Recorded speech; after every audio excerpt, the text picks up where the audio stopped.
서울의 하늘이 유난히 쨍한 푸른빛을 띠던 날, 유나와 민주는 강남의 세련된 오피스텔 창가에 서서 막 도착한 에스프레소 머신을 보며 아이처럼 웃고 있었다. 둘만의 공간은 모던한 가구와 따스한 조명, 그리고 서로를 향한 애정으로 가득 차 있었다. 광고 대행사에 잘 나가는 팀장인 유나와 유망한 스타트업 개발자인 민준. 그들의 결혼 생활은 마치 잘 짜인 각본처럼 완벽해 보였다. 주말 아침이면 갓 내린 커피 향과 함께 브런치를 즐겼고, 저녁에는 와인을 마시며 각자의 프로젝트에 대해 열띤 토론을 벌였다. 그들에게 결혼은 서로의 성장을 지지하는 든든한 파트너십이었다. 하지만 이 완벽한 균형은 매주 일요일 저녁 성북동에 위치한 시댁으로 향하는 차 안에서부터 조금씩 금이 가기 시작했다. 고즈넉한 한옥들 사이에 자리한 시댁의 묵직한 대문은 유나에게 또 다른 세계로 들어가는 관문처럼 느껴졌다. 현관문을 열고 들어서는 순간 유나의 자유분방한 세상은 시어머니 최 여사의 엄격한 질서 속으로 편입되어야만 했다. 아가, 왔니? 어서 오너라. 최 여사의 목소리는 언제나 나긋했지만 그 속에는 보이지 않는 날카로움이 숨어 있었다. 그녀는 남편을 일찍 여의고 오직 아들 민준 하나만을 바라보며 살아온 여인이었다. 그녀에게 며느리란 아들의 인생에 들어온 이방인이자 자신이 평생 쌓아온 가문의 규칙을 전수받아야 할 후계자였다. 갈등의 전조는 언제나 밥상에서 시작되었다. 최 여사가 평생의 자부심으로 여기는 정갈한 한식 밥상은 유나에게는 숨막히는 시험대였다. 국간이 좀 싱겁지 않니? 우리 민준이는 조금 더 짭짤하게 먹는 걸 좋아하는데. 네, 어머님. 다음부터는 소금을 조금 더 넣겠습니다. 유나는 공손하게 대답했지만 속으로는 민준 씨는 내 음식 맛있다고 했는데 라는 말이 맴돌았다. 최 여사는 젓가락으로 유나가 만들어 온 나물 반찬을 뒤적이더니 넌지시 말했다. 참기름을 너무 많이 넣었구나. 재료 본연의 맛이 다 죽어버렸어. 시집 오기 전에 친정어머니한테 음식은 좀 배우고 온 게냐? 그 말에 유나의 얼굴이 순간 굳어졌다. 자신도 나름대로 요리책과 블로그를 보며 열심히 준비해온 노력이 한순간에 무시당하는 기분이었다. 옆에 앉은 민준이 어색한 분위기를 무마하려 애썼다. 엄마, 맛있기만 한데 왜 그래? 유나가 요즘 바쁜데도 이렇게 준비해온 게 어디야? 바쁜 게 벼슬이더냐? 여자는 아무리 바빠도 집안일, 특히 부엌일은 손에서 놓으면 안 되는 법이다. 그래야 집안에 복이 들어오는 거야. 안 그러니, 아가? 최 여사의 시선이 곧게 유나에게 와닿았다. 유나는 애써 미소를 지으며 고개를 끄덕일 수밖에 없었다. 그 미소 뒤로 무언가 잘못되고 있다는 불안감이 차가운 안개처럼 피어올랐다. 식사가 끝나고 과일을 깎을 때도 최 여사의 잔소리는 그치지 않았다. 사과 껍질이 너무 두껍다. 배를 담은 모양새가 정갈하지 못하다. 등등. 유나는 마치 신입사원이 상사에게 업무 보고를 하듯 긴장한 채 과도를 쥔 손에 힘을 주었다. 집으로 돌아오는 차 안에서 유나는 침묵했다. 민주는 아내의 기분을 눈치채고 손을 잡았다. 유나야, 엄마 말 너무 마음에 담아두지 마. 원래 옛날 뿐이라 그러셔. 아기는 없으셔. 알아, 아는데 그냥 좀 힘드네.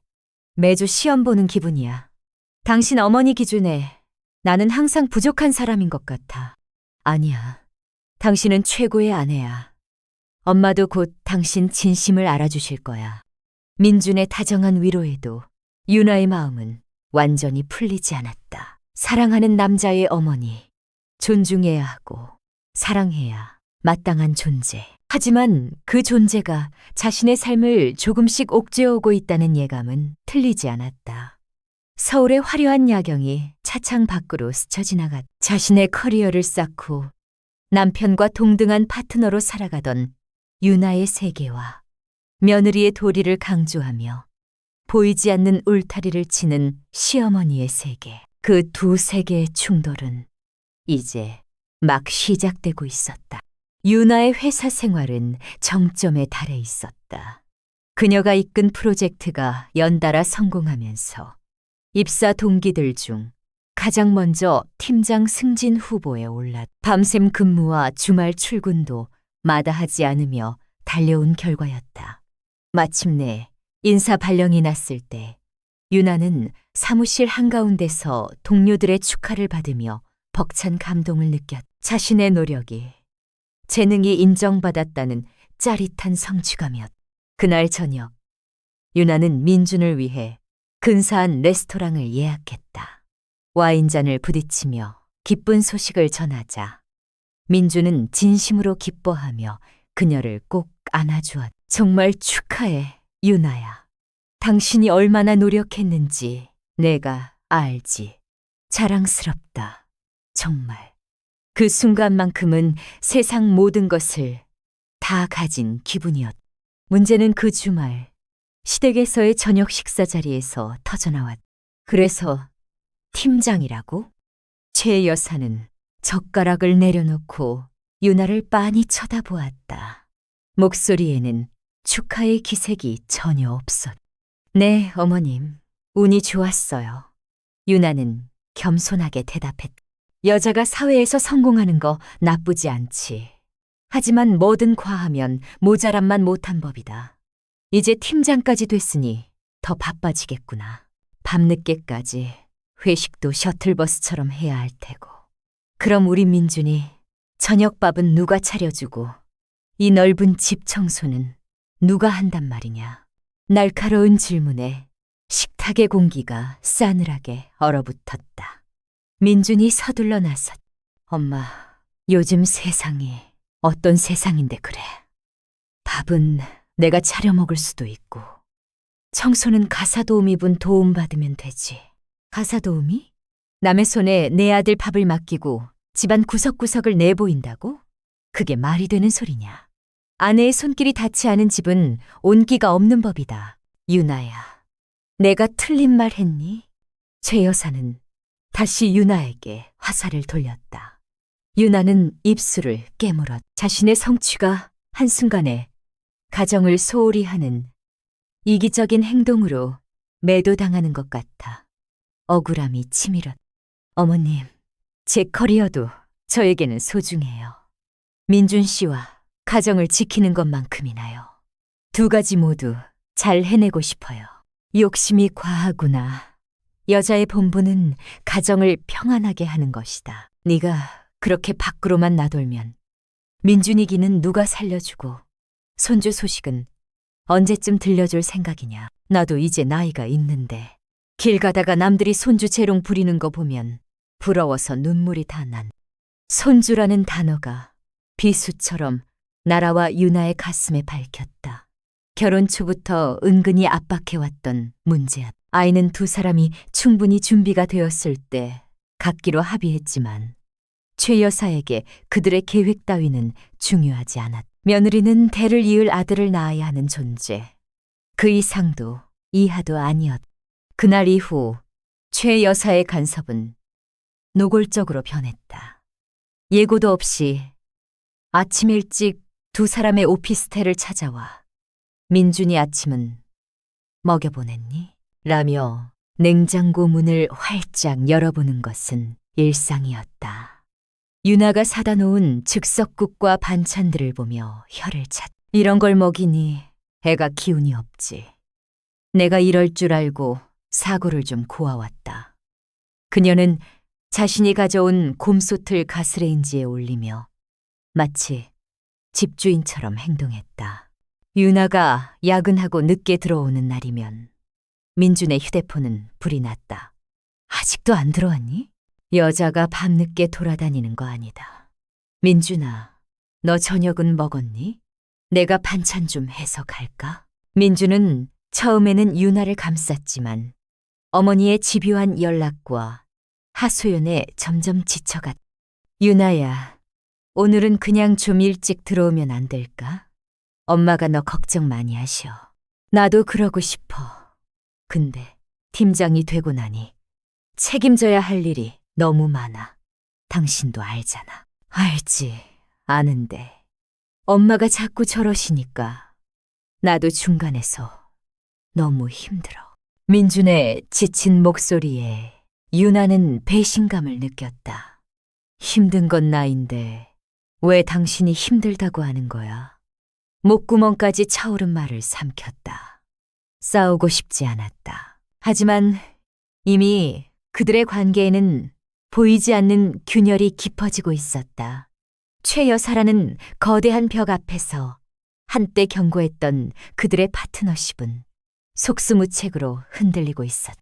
최 여사의 압박은 날이 갈수록 교묘하고 집요해졌다. 그녀는 더 이상 유나에게 직접적으로 소리치지 않았다. 대신 듣는 사람의 마음을 은근히 긁고 죄책감을 심어주는 화법을 사용했다.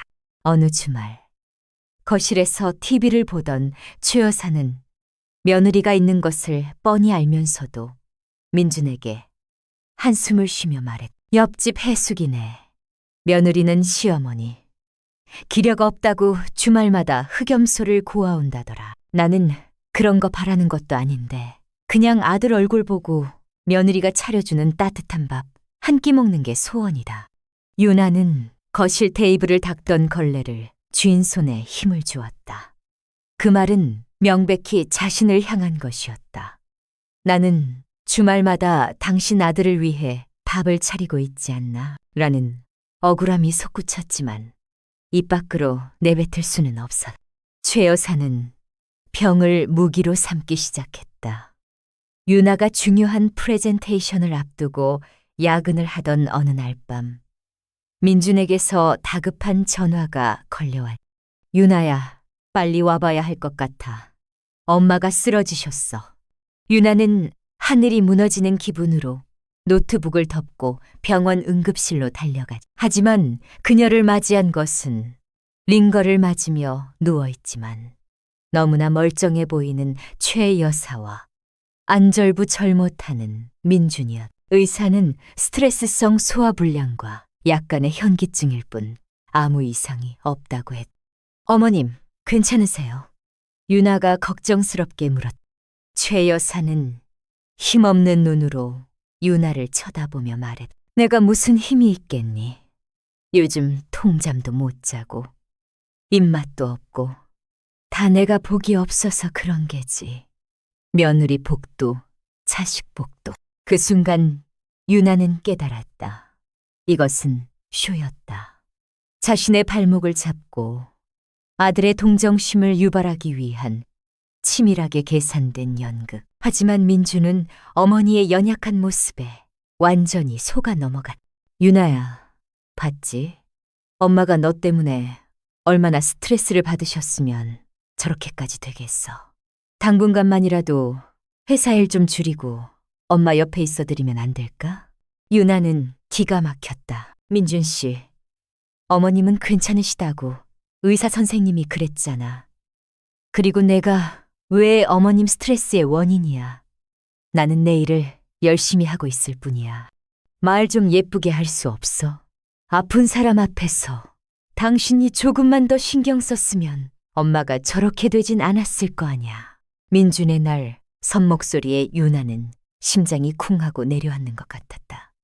언제나 자기 편이 되어주던 남편은 없었다. 어머니의 눈물과 약한 모습, 앞에서 이성을 잃고 아내를 비난하는 아들만이 서 있을 뿐이었다.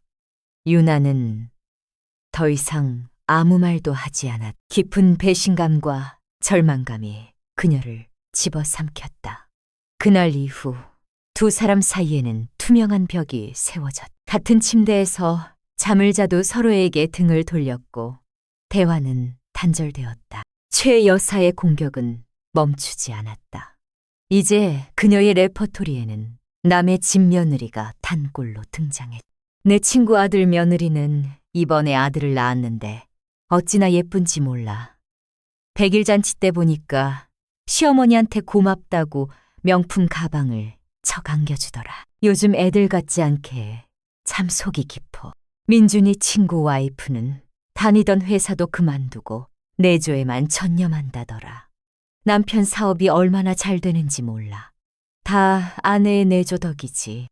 모든 이야기는 결국 너는 부족한 며느리라는 결론으로 귀결되었다. 유나는 점점 자신감을 잃어갔다. 회사에서는 유능한 팀장이었지만 시댁이라는 공간 안에서 그녀는 늘 죄인이었다. 뭘 해도 칭찬받지 못하고 끊임없이 비교당하는 무능한 며느리. 이 지옥 같은 상황에서 유나에게 유일한 숨통은 친구 지혜였다. 강남의 한적한 카페에서 만난 지혜는 유나의 헬쑥해진 얼굴을 보며 혀를 찼다. 야, 너 얼굴이 반쪽이 됐어. 또 그 시어머니가 뭐래? 유나는 그동안 쌓아왔던 울분을 모두 쏟아냈다. 가짜 병원 소동, 끊임없는 비교, 그리고 자신을 외면하는 민준에 대한 원망까지. 이야기를 듣던 지혜는 분노에 차서 말해. 미친 거 아니야? 그건 시어머니가 아니라 가스라이팅 전문가네. 그리고 김민주는 더 문제야. 어떻게 자기 부인이 그렇게 당하고 있는데 방관할 수가 있어? 그건 효도가 아니라 비겁한 거야. 나도 알아. 아는데 어떻게 해야 할지 모르겠어. 이 결혼 내가 잘못한 걸까? 유나의 눈에 눈물이 고였다. 지혜는 유나의 손을 꽉 잡았다. 네, 잘못 아니야. 절대로. 너는 지금 부당한 폭력을 당하고 있는 거야. 더 이상 참지 마. 터뜨려야 할 땐 터뜨려야 해. 네가 무너지면 그들이 이기는 거야.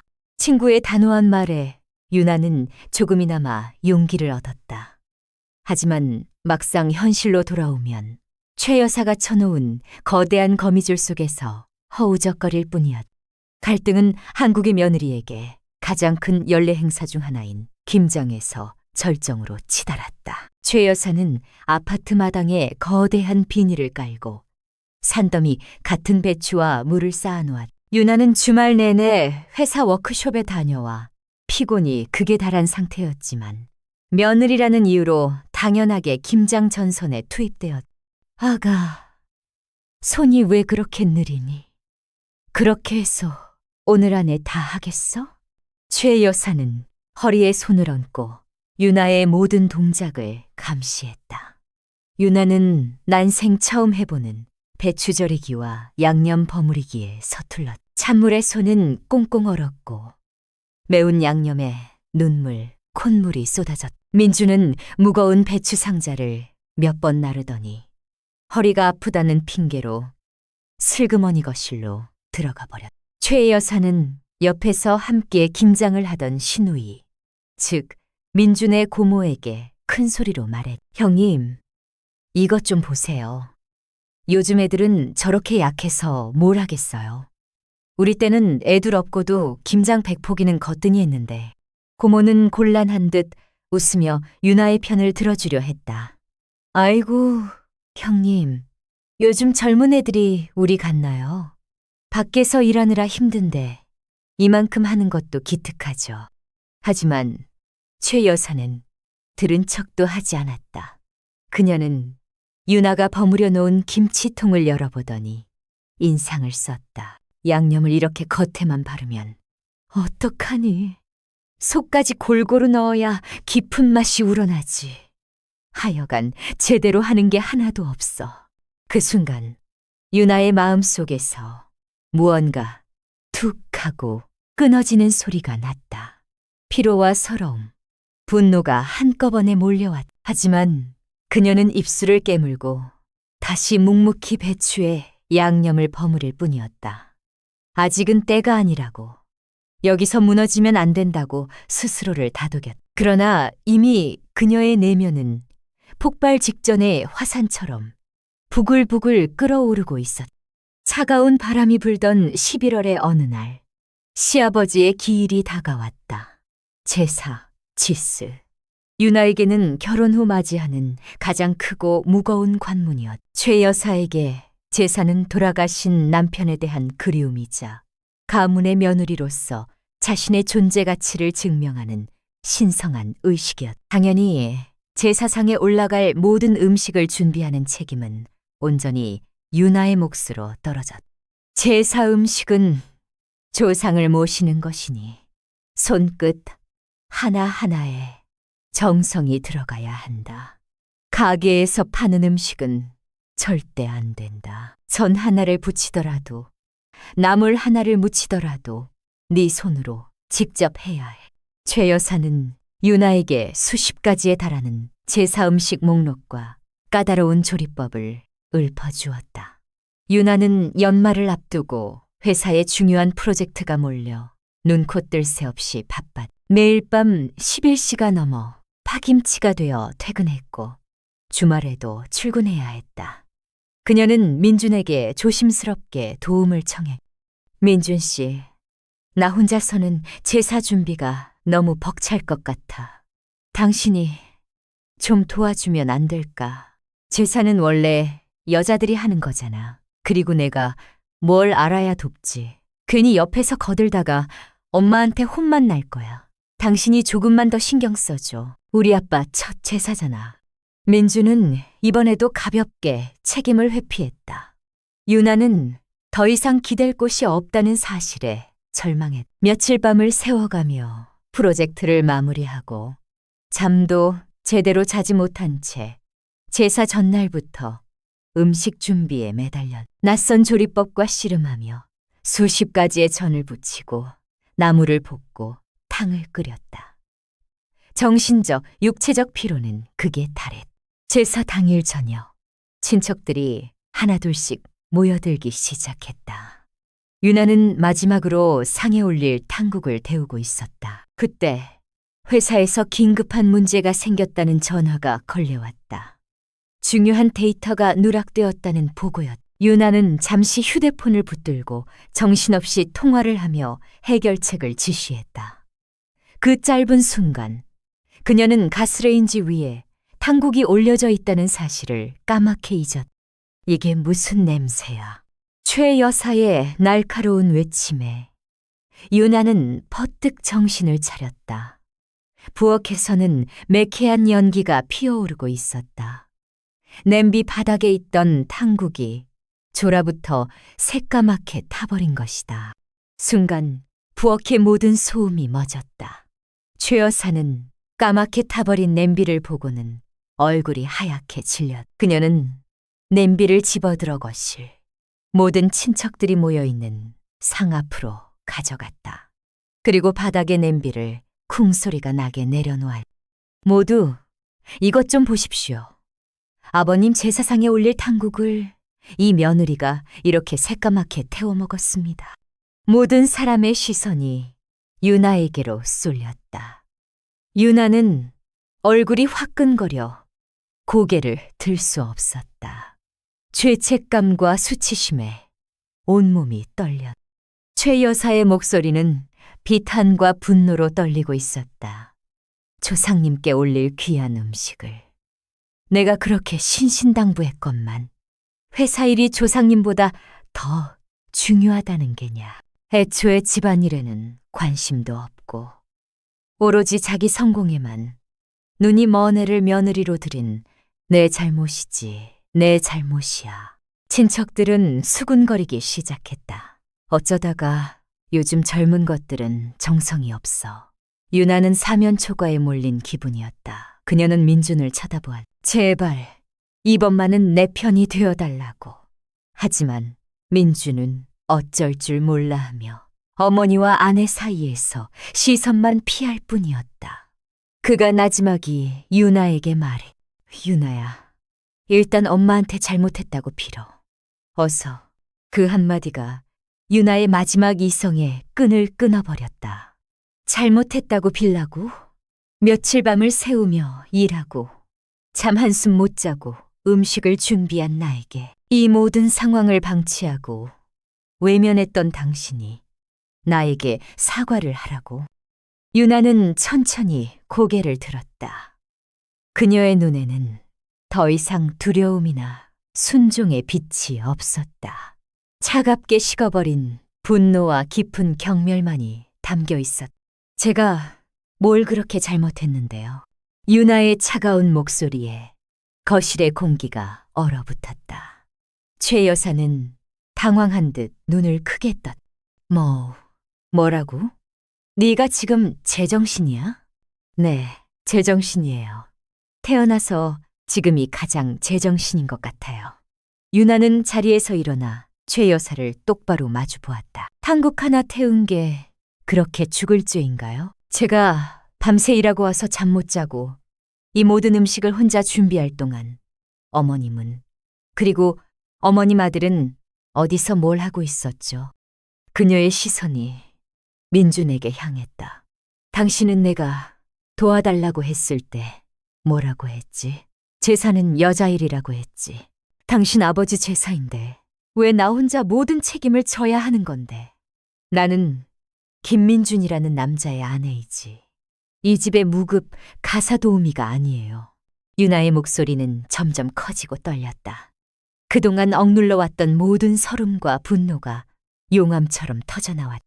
결혼 생활 내내 저를 어떻게 대하셨어요, 어머니? 제 요리를 타박하고 제 직장을 무시하고 아프다는 거짓말로 저를 죄인으로 만들고 온갖 사람들과 비교하면서 제 자존감을 짓밟았잖아요. 저는 어머님 아들의 완벽한 부속품이 되기 위해 존재하는 사람이 아니란 말입니다. 친척들은 충격에 빠져 입을 다물지 못했다. 최 여사는 얼굴이 새파래져서 소리쳤다. 네가 미쳤구나. 어른 앞에서 어디서 그따위 버르장머리 없는 말을. 버르장머리요? 제 인격을 존중하지 않는 사람에게까지 예의를 차려야 할 이유는 없다고 생각해요. 더 이상은 못 참겠습니다. 아니, 안 참을 겁니다. 유나는 민준을 향해 마지막으로 말했다. 그리고 당신, 정말 실망이야. 당신은 남편도 내 편도 아니었어. 그냥 당신 엄마 아들이었을 뿐이야. 말을 마친 유나는 뒤도 돌아보지 않고 현관으로 향했다. 유나야, 잠깐만, 얘기 좀 해! 민준이 뒤늦게 그녀를 붙잡으려 했지만 유나는 그를 뿌리쳤다. 할 얘기 없어. 쾅! 묵직한 대문이 닫히는 소리와 함께 유나의 결혼 생활도 끝장난 것처럼 보였다. 차가운 밤 공기를 가르며 아파트로 돌아온 유나는 가장 큰 여행 가방을 꺼내 자신의 물건들을 닥치는 대로 쓸어 담아 눈물이 쉴 새 없이 흘렀지만 이상하게도 마음 한구석은 시원했다. 지옥 같던 그 집에서 자신을 올가매던 모든 굴레에서 벗어났다는 해방감. 그녀는 친구 지혜에게 전화를 걸었다. 지혜야, 나왔어. 그리고 전화기 저편에서 들려오는 친구의 목소리를 들으며 텅 빈 거실에 주저앉아 한참을 울었다. 집을 나온 유나는 지혜의 오피스텔에 머물렀다. 처음 며칠은 아무것도 할 수 없었다. 잠을 자다가도 시어머니의 날카로운 목소리에 쏘스라치게 놀랐겠고 밥을 먹다가도 울컥 눈물이 쏟아졌다. 해방감과 함께 밀려온 것은 미래에 대한 깊은 불안감과 민준에 대한 배신감이었다. 휴대폰에는 민준의 부재중 전화와 장문의 메시지가 수십 개 쌓여 있었다. 미안해. 제발 돌아와. 얘기 좀 하자. 유나는 그 어떤 것에도 답하지 않았다. 지금은 그를 마주할 자신이 없었다. 한편 유나가 떠난 시댁은 폭풍이 휩쓸고 간 듯했다. 친척들은 모두 돌아갔고 엉망이 된 제사상 앞에서 최 여사와 민준은 망연자실했다. 최 여사는 분노와 충격으로 몸을 떨었고 민준은 생전 처음 겪는 상황에 어찌할 바를 몰랐다. 텅 빈 아파트로 돌아온 그는 유나의 온기가 사라진 공간의 냉기를 온몸으로 느껴야 했다. 아내의 옷가지가 사라진 텅 빈 옷장, 화장대의 빈자리, 욕실에서 없어진 칫솔 하나. 그 모든 것이 비수처럼 그의 심장을 찔렀다. 그제야 민주는 자신이 무엇을 잃었는지 깨닫기 시작했다. 어머니의 등살에 못 디기는 척 아내의 고통을 외면했던 순간들이 파노라마처럼 스쳐 지나갔다. 힘들다는 아내의 말을 엄마는 원래 그래라며 가볍게 넘겼던 자신의 무심함, 제사 준비를 도와달라는 간절한 부탁을.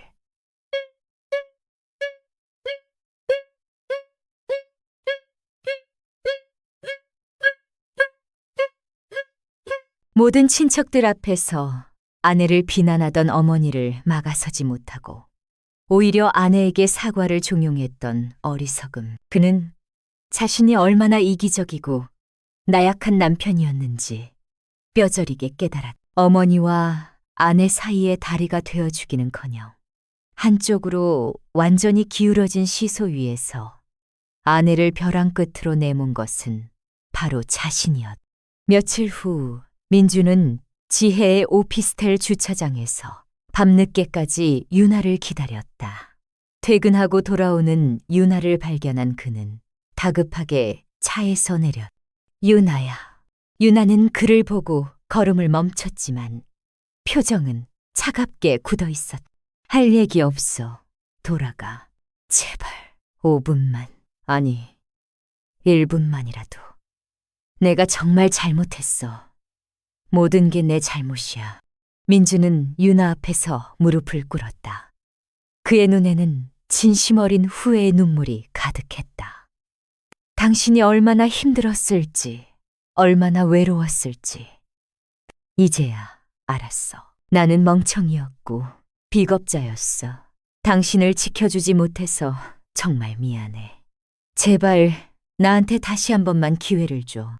유나는 흔들렸다. 사랑했던 남자의 처절한 모습에 마음이 아팠다. 하지만 상처는 너무 깊었다. 일어나. 이런다고 없던 일이 되는 건 아니야. 나 시간이 필요해. 그녀는 차갑게 돌아섰지만 그녀의 눈에서도 눈물이 흐르고 있었다. 그 후로 민주는 변하기 시작했다. 그는 더 이상 유나에게 무작정 돌아오라고 매달리지 않았다. 대신 어머니를 찾아갔다. 그리고 처음으로 어머니에게 반기를 들었다. 어머니, 유나가 왜 집을 나갔는지 아세요? 다 저랑 어머니 때문이에요. 우리는 유나를 가족으로 대한 게 아니라 우리 기준에 맞춰야 하는 사람으로만 생각했어요. 특히 어머니 유나한테 너무 심하셨어요. 뭐? 내가 뭘 어쨌다고? 그 애가 버르장머리 없이 대든 게 잘못이지. 아니요. 버티다 못한 사람이 소리친 걸 대들었다고 말하면 안 되죠. 이제 그만하세요. 유나 없으면 저도 이 집 아들 노릇 더는 못합니다. 제가 사랑해서 결혼한 사람이에요. 어머니가 유나를 며느리로 존중해주지 않으시면 저도 어머니를 예전처럼 볼 수 없어요. 아들의 단호한 태도에 최 여사는 큰 충격을 받았다. 평생 자신의 말이라면 무엇이든 따르던 아들이었. 그 아들이 며느리 편을 들며 자신에게 등을 돌리려 하는 현실을 받아들일 수 없었다. 그녀는 홀로 남은 집에서 며칠을 시금전폐하고 누워 지냈. 아들과 며느리에게 모두 버림받았다는 상실감과 외로움이 그녀를 덮쳤다. 그러던 어느 날 정말로 사건이 터졌다. 최 여사가 집에서 쓰러진 채 발견된 것이다. 이번에는 가짜가 아니었다. 고혈압으로 인한 뇌경색 초기 증상이었다. 민주는 급하게 어머니를 입원시키고 유나에게 전화를 걸었다. 모든 자초지종을 설명하는 그의 목소리는 절망으로 가득 차 있었다. 전화를 끊은 유나는 깊은 고민에 빠졌다. 가고 싶지 않았다. 하지만 병상에 홀로 누워있을 최 여사의 모습이 눈앞에 아른거렸다. 늘 강하고 기세등등하던 모습 뒤에 숨겨져 있던 남편을 일찍 여의고 아들 하나만 바라보며 살아온 한 여자의 깊은 외로움이 느껴졌다. 미움과는 별개로 인간적인 연민이 솟아났다. 결국 유나는 병원으로 향했다. 병실 문을 열자 링거를 꽂고 헬스칸 얼굴로 누워있는 최 여사가 보였다. 유나를 발견한 최 여사의 눈이 흔들렸다. 네가 여길 어떻게? 유나는 아무 말 없이 다가가 최 여사의 이마에 흐른 땀을 닦아주고 흐트러진 이불을 바로잡아 주었다. 그리고 죽을 사와서 작은 숟가락으로 천천히 떠먹여 주었다. 최 여사는 처음에는 거부했지만 이내 말없이 유나가 주는 죽을 받아 먹었다. 따뜻한 죽이목을 넘어가는 동안 최 여사의 눈에서 눈물이 흘러내렸다. 평생 강한 척 살아왔지만 자신이 가장 약해진 순간에 곁을 지켜준 것은 자신이 그토록 모질게 대했던 며느리였다. 유나는 며칠 동안 병실을 지키며 최 여사를 간호했다. 많은 대화는 없었다. 하지만 침묵 속에서 서로의 마음을 조금씩 읽어가고 있었다. 유나는 최 여사의 행동이 아들을 잃을지도 모른다는 두려움과 홀로 남겨진 외로움에서 비롯되었음을 어렴풋이 이해하게 되었다. 최 여사 또한 유나가 단순히 자기 주장만 강한 이기적인 젊은 여자가 아니라 마음 깊은 곳에 따뜻함을 간직한 사람이라는 것을 느끼기 시작했다. 어느 날 저녁, 창밖으로 노을이 질 무렵 최 여사가 처음으로 유나에게 먼저 말을 걸었다. 아가, 그동안 내가 미안했다. 힘겹게 내뱉은 한마디였다. 그 말에 유나의 마음속에 단단하게 얼어붙어 있던 응어리가 조금씩 녹아내리는 것 같았다. 그녀는 최 여사의 손을 조용히 잡아주었다. 완벽한 용서는 아니었지만 그것은 분명 화해를 향한 첫걸음이었다. 시간이 흘러 최 여사는 건강을 회복하고 퇴원했다. 그 사이 유나와 민주는 많은 대화를 나누었고 전문적인 부부 상담도 받았다. 그들은 과거의 상처를 완전히 지울 수는 없지만 서로의 노력을 통해 새로운 관계를 만들어갈 수 있다는 희망을 보았다. 그들은 예전의 오피스텔로 돌아가지 않았다. 대신 시댁과 멀지 않은 곳에 새로운 아파트를 얻어 그들의 보금자리를 꾸렸다. 그리고 최 여사를 위해서는 근처에 작은 빌라를 얻어들였다. 함께 사는 대신 각자의 독립된 공간을 존중하며 건강한 거리를 유지하기로 한 그들만의 합의였다. 최 여사도 처음에는 서운해했지만 아들과 며느리의 결정을 존중하기로 했다. 어느 주말 저녁, 유나와 민주는 새로 이사한 집으로 최 여사를 초대했다. 식탁 위에는 유나가 만든 갈비찜과 잡채, 그리고 민준이 서툴게 끓인 미역국이 올라와 있었다. 예전처럼 완벽하게 차려진 진수성찬은 아니었지만 그 어느 때보다 따뜻한 온기가 감돌았다. 어머님, 많이 드세요. 유나가 최 여사의 그릇에 갈비찜을 덜어주었다. 최 여사는 말없이 갈비찜을 한 입 먹어보더니 옅은 미소를 지으며 말했다. 간이 조금 싱겁구나. 그래도 먹을 만하다. 그 말에는 예전의 가시돋친 비난 대신 서툴지만 따뜻한 인정이 담겨 있었다. 민주는 아내와 어머니를 번갈아 보며 안도감 섞인 미소를 지었다. 식탁에 둘러앉은 세 사람 사이에는 여전히 약간의 어색한 침묵이 흘렀다. 상처가 너무 깊었기에 하루아침에 모든 것이 완벽하게 회복될 수는 없었다. 하지만 더 이상 서로를 핥히고 상처 입히는 숨막히는 긴장감은 없었다. 대신 그 자리에는 서로의 다름을 인정하고 각자의 경계를 존중하려는 조심스러운 노력이 자리 잡고 있었다. 창밖으로 서울의 야경이 별처럼 반짝였다. 식사를 마친 후 유나는 자신이 새로 산 에스프레소 머신으로 커피를 내렸다. 쌉쌀하면서도 향긋한 커피 향이 거실을 가득 메웠다. 최 여사는 생전 처음 마셔보는 듯한 에스프레소 잔을 어색하게 들고 한 모금 마셨다. 그리고 말했다. 쓰다. 유나와 민주는 그 말에 동시에 웃음을 터뜨렸다. 그 웃음소리는 완벽하지는 않지만 상처를 딛고 서로를 받아들이기 시작한 한 가족의 새로운 시작을 알리는 신호탄과 같아. 관계는 부서졌다가 더 단단하게 재건되고 있었다. 완벽한 해피엔딩은 아닐지라도 그것은 분명 현실적인 희망의 시작이었다. 그 웃음소리는 어색했던 공기를 부드럽게 감쌌다. 민주는 빈 커피 잔들을 치우며 유나의 어깨를 가볍게 두드렸고 최 여사는 처음으로 며느리가 꾸민 집안을 찬찬히 둘러보았다. 모든 것이 자신의 취향과는 거리가 멀었다. 화려한 장식장 대신 심플한 원목 선반이, 묵직한 가죽 소파 대신 포근한 패브릭 소파가 자리를 잡고 있었다. 처음에는 살림을 어찌 이리 맹숭맹숭하게 할까 하는 생각이 스쳤지만 이내 집 안 곳곳에 묻어나는 유나의 손길과 취향을 하나의 인격체로 존중해야 한다는 생각이 들었다. 그것은 아들과 며느리가 함께 만들어가는 자신과는 다른 새로운 세상이었다. 집이 환하고 좋구나. 무심코 던진 최 여사의 한마디에 유나와 민주는 잠시 서로를 쳐다보았다. 비난이 아닌 순수한 감상이 담긴 말이었다. 유나는 희미하게 미소 지으며 대답했다. 햇빛이 잘 들어서 저도 마음에 들어요. 어머님 댁도 남향이라 좋잖아요.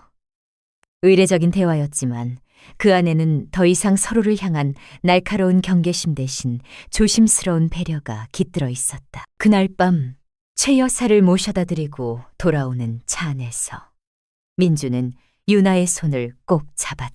오늘 정말 고마웠어. 뭐가요? 그냥 다. 당신이 애써주는 거 다 알아. 어머니도 조금씩 변하시려고 노력하는 게 보여. 다 당신 덕분이야. 당신 덕분이기도 하죠. 중간에서 정말 많이 노력했잖아요. 나 혼자였으면 불가능했을 거예요. 두 사람은 말없이 서로의 온기를 나누었다. 한 차례 폭풍이 지나간 자리에 더 단단하게 뿌리내린 나무처럼 그들의 관계는 이전보다 훨씬 깊고 견고해져 있었다. 상처의 흔적은 여전히 남아 있었지만 이제 그들은 그 상처를 보듬고 함께 나아가는 법을 배우고 있었다. 그 후 몇 달간은 평화로운 시간의 연속이었다. 그들은 건강한 거리두기라는 원칙을 철저히 지켰다. 주말에 한 번 정해진 시간에 만나 함께 식사를 하거나 차를 마셨다. 최 여사는 더 이상 불쑥 찾아오거나 사소한 살림에 대해 잔소리하지 않았다. 대신 그녀는 동네 노인복지관에서 서예를 배우기 시작했다. 하얀 화선지 위에 먹을 깔아 글씨를 쓰는 동안 그녀는 복잡했던 마음을 다스리는 법을 배웠다. 처음에는 삐뚤빼뚤하던 글씨가 점점 제자리를 찾아가듯 아들과 며느리를 향한 그녀의 마음도 조금씩 균형을 찾아가고 있었다. 유나 역시 자신만의 시간을 되찾았다. 결혼과 동시에 포기해야 했던 대학원, 진학의 꿈을 다시 꺼내들었다. 전공이었던 산업 디자인 분야의 최신 트렌드를 공부하고 포트폴리오를 정리하며 입학을 준비했다. 밤늦게까지 책상에 앉아 도면을 그리고 자료를 찾는 유나의 모습을 보며 민주는 미안함과 함께 깊은 존경심을 느꼈다. 그는 아내가 단순히 며느리나 아내라는 이름에 갇혀 지내기에는 너무나 재능 있고 빛나는 사람이라는 것을 새삼 깨달았다. 그는 유나를 위해 따뜻한 차를 내어주고 늦은 밤 함께 간식을 먹으며 그녀의 꿈을 진심으로 응원했다. 민준 자신도 많이 변했다. 그는 더 이상 회사 일에만 파묻혀 지내지 않았다. 칼퇴근을 해서 유나와 함께 저녁을 준비했고 주말에는 청소와 빨래를 도맡아 했다. 어머니에게 안부 전화를 거는 것도 그의 몫이었다. 그는 어머니와 유나 사이에서 더 이상 방관자나 심판관이 되려 하지 않았다. 그는 유나의 남편으로서 그리고 최 여사의 아들로서 각자의 역할을 명확히 구분하고 행동했다. 어머니에게는 아들로서의 도리를 다했고 유나에게는 남편으로서의 책임과 사랑을 온전히 쏟았다. 그렇게 계절이 2번 바뀌었다. 살얼음판 같던 관계는 어느덧 잔잔한 호수처럼 안정되었다. 가끔 의견 충돌이 생길 때도 있었지만 이제 그들은 감정적으로 폭발하는 대신 차분히 대화로 문제를 풀어나갔다. 최 여사는 며느리의 의견이 자신과 다르더라도 요즘 젊은 사람들은 그렇게 생각할 수도 있겠구나라며 한 발 물러설 줄 알게 되어 유나 역시 시어머니의 걱정이 잔소리가 아닌 다른 방식의 애정 표현일 수 있음을 이해하려 노력했다. 그러던 어느 봄날 유나에게 새로운 변화가 찾아왔다. 며칠 전부터 느껴지던 피로감과 미미한 속 울렁거림, 설마 하는 마음에 테스트기를 확인한 그녀는 2눈을 의심했다. 선명한 2줄. 그녀는 곧바로 산부인과를 찾았고 임신 6주차라는 진단을 받았다. 의사의 축하 인사를 받으며 초음파 사진을 받아든 유나의 마음은 복잡 미묘했다. 기쁨과 설렘이 파도처럼 밀려왔지만 동시에 마음 한구석에서는 불안감이 스멀스멀 피어올랐다. 아이의 등장은 분명 큰 축복이었지만 겨우 안정을 찾은 세 사람의 관계에 또 다른 시험대가 되리라는 것을 직감했기 때문이었다. 그날 저녁 민주는 퇴근하자마자 유나가 차려놓은 저녁상 대신 소파에 앉아 굳은 표정을 하고 있는 그녀를 발견했다. 무슨 일 있어? 어디 아파? 민준의 걱정스러운 물음에 유나는 말없이 초음파 사진을 내밀었다. 사진을 받아든 민준의 눈이 점점 커졌다. 그는 사진과 유나의 얼굴을 몇 번이나 번갈아 쳐다보더니 이내 아이처럼 환하게 웃으며 유나를 와라 껴안았다. 세상에, 유나야, 진짜야. 우리 아기 생긴 거야. 응, 고마워. 정말 고마워. 내가 아빠가 된다니. 민주는 기쁨을 주체하지 못하고 거실을 몇 바퀴나 빙빙 돌았다. 하지만 유나의 표정은 여전히 어두웠다. 그녀의 불안을 눈치챈 민준이 다가와 조심스럽게 물었다. 왜 그래? 기쁘지 않아? 기뻐. 너무 기쁜데 조금 무서워. 뭐가 무서워? 내가 있잖아. 내가 다 알아서 할게. 어머님께는 어떻게 말씀드리지? 아이가 생기면 예전처럼 다시 간섭하시지 않을까? 태교는 이렇게 해라. 음식은 저걸 먹어라. 병원은 거기가 좋다더라. 나는 그냥 우리 방식대로 조용히 아이를 키우고 싶은데 다시 그때로 돌아갈까봐 겁나. 유나의 목소리가 가늘게 떨렸다. 과거의 상처가 얼마나 깊었는지 보여주는 대목이었다. 민주는 유나의 2 손을 따뜻하게 감싸쥐었다. 그의 눈빛은 그 어느 때보다 진지하고 단단했다. 걱정하지 마. 내가 있잖아. 이번에는 절대 당신 혼자 힘들게 두지 않을 거야. 어머니께 말씀드리는 것도 내가 할게. 그리고 앞으로 아이와 관련된 모든 문제는 우리가 중심이 되어서 결정하는 거야. 어머니는 조언을 해주실 순 있지만 결정은 우리가 하는 거라고 명확하게 선을 그을게. 약속해. 그러니 당신은 아무 걱정 말고 우리 아기만 생각해. 응?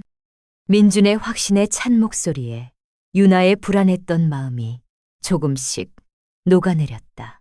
그래, 이제는 혼자가 아니었다. 자신의 옆에는 상처를 통해 더욱 성숙해지고 든든해진 남편이 있었다. 그녀는 민준의 어깨에 조용히 머리를 기댔다.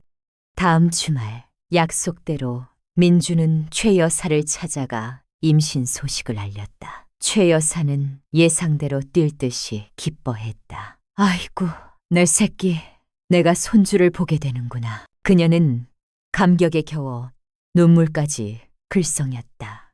그리고 아니나 다를까 기쁨의 순간이 지나자마지 곧바로 잔소리 메뉴판이 펼쳐졌다.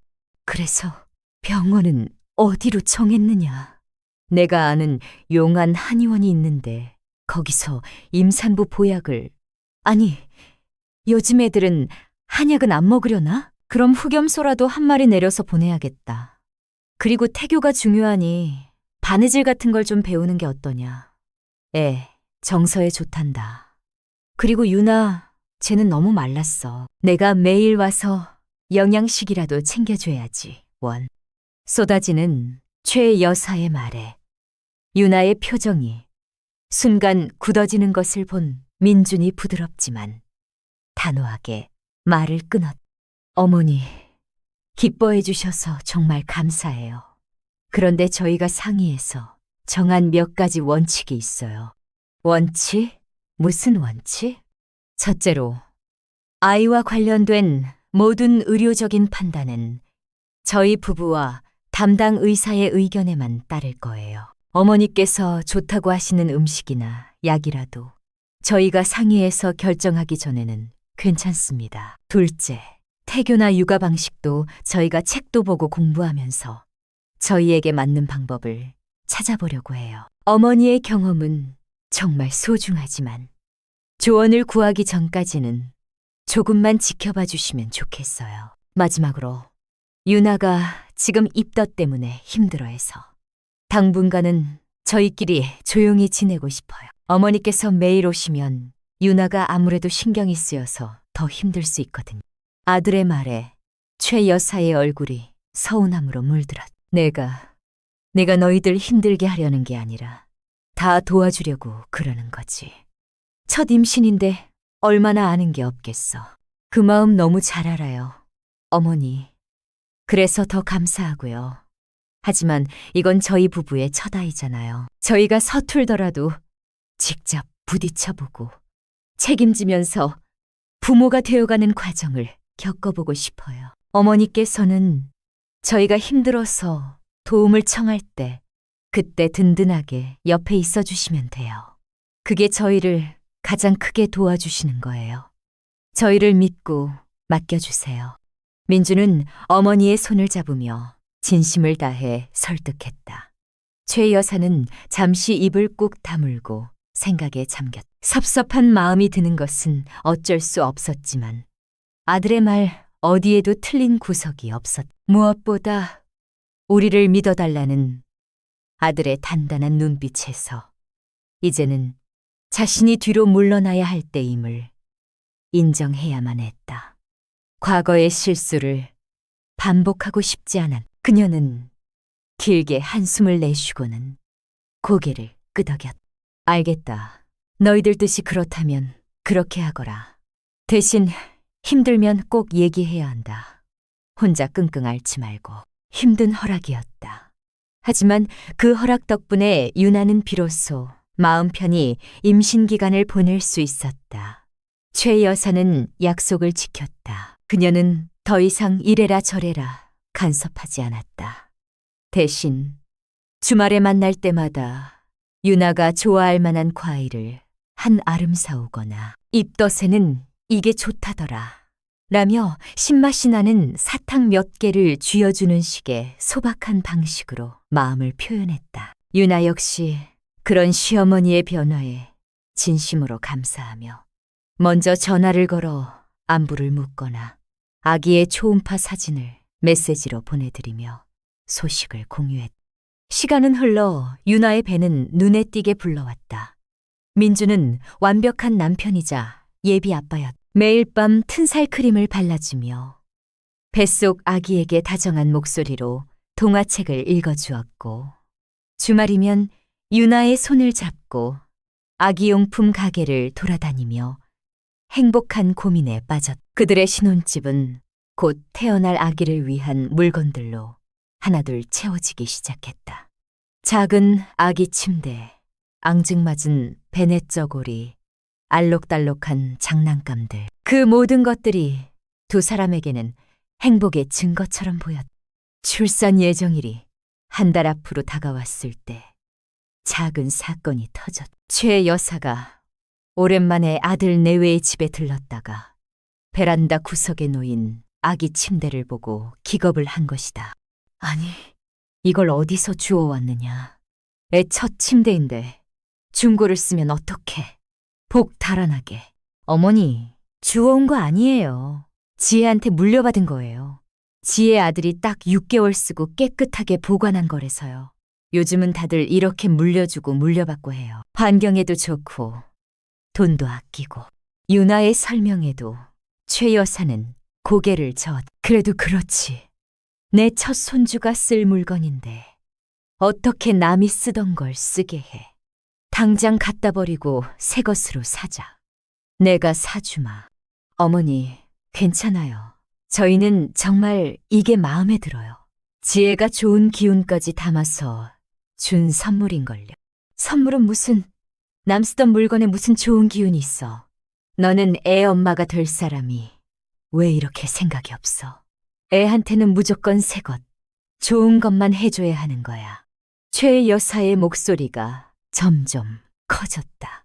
잊고 있던 익숙한 비난의 패턴이었다.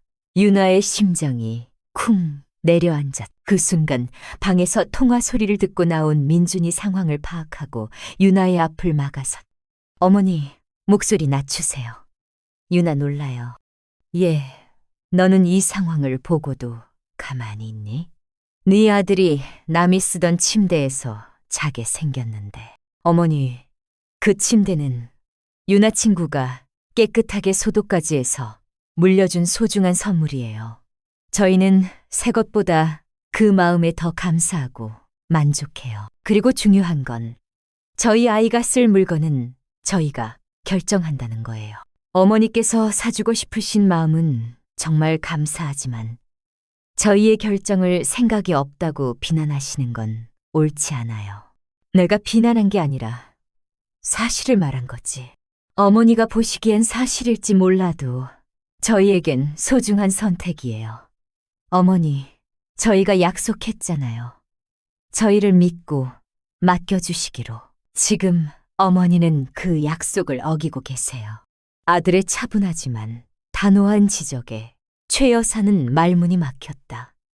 그녀는 자신이 또다시 선을 넘었다는 것을 깨달았다. 손주를 위한다는 명목하에 또다시 자신의 가치관을 며느리에게 강요하고 있었다. 그녀는 아들과 며느리의 굳은 표정을 번갈아 보다가 내가 또 실언을 했구나 하고 작게 읊조리더니 더 이상 아무 말도 없이 현관을 나섰다.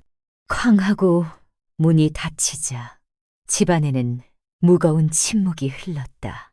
유나는 민준의 옷자락을 꼭 붙잡았다.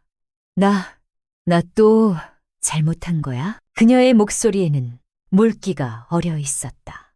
민준은 그런 유나를 꼭 안아주었다. 아니, 당신은 아무것도 잘못하지 않았어. 정말 잘했어. 자기 의견을 정확하게 이야기했고 흔들리지 않았잖아. 정말 장해. 그래도 어머님 저렇게 화나서 가시면 괜찮아. 어머니도 시간이 지나면 이해하실 거야. 중요한 건 우리가 우리 가정을 지켰다는 거야. 당신과 나, 그리고 우리 아기. 이 안에서는 우리가 주인이야.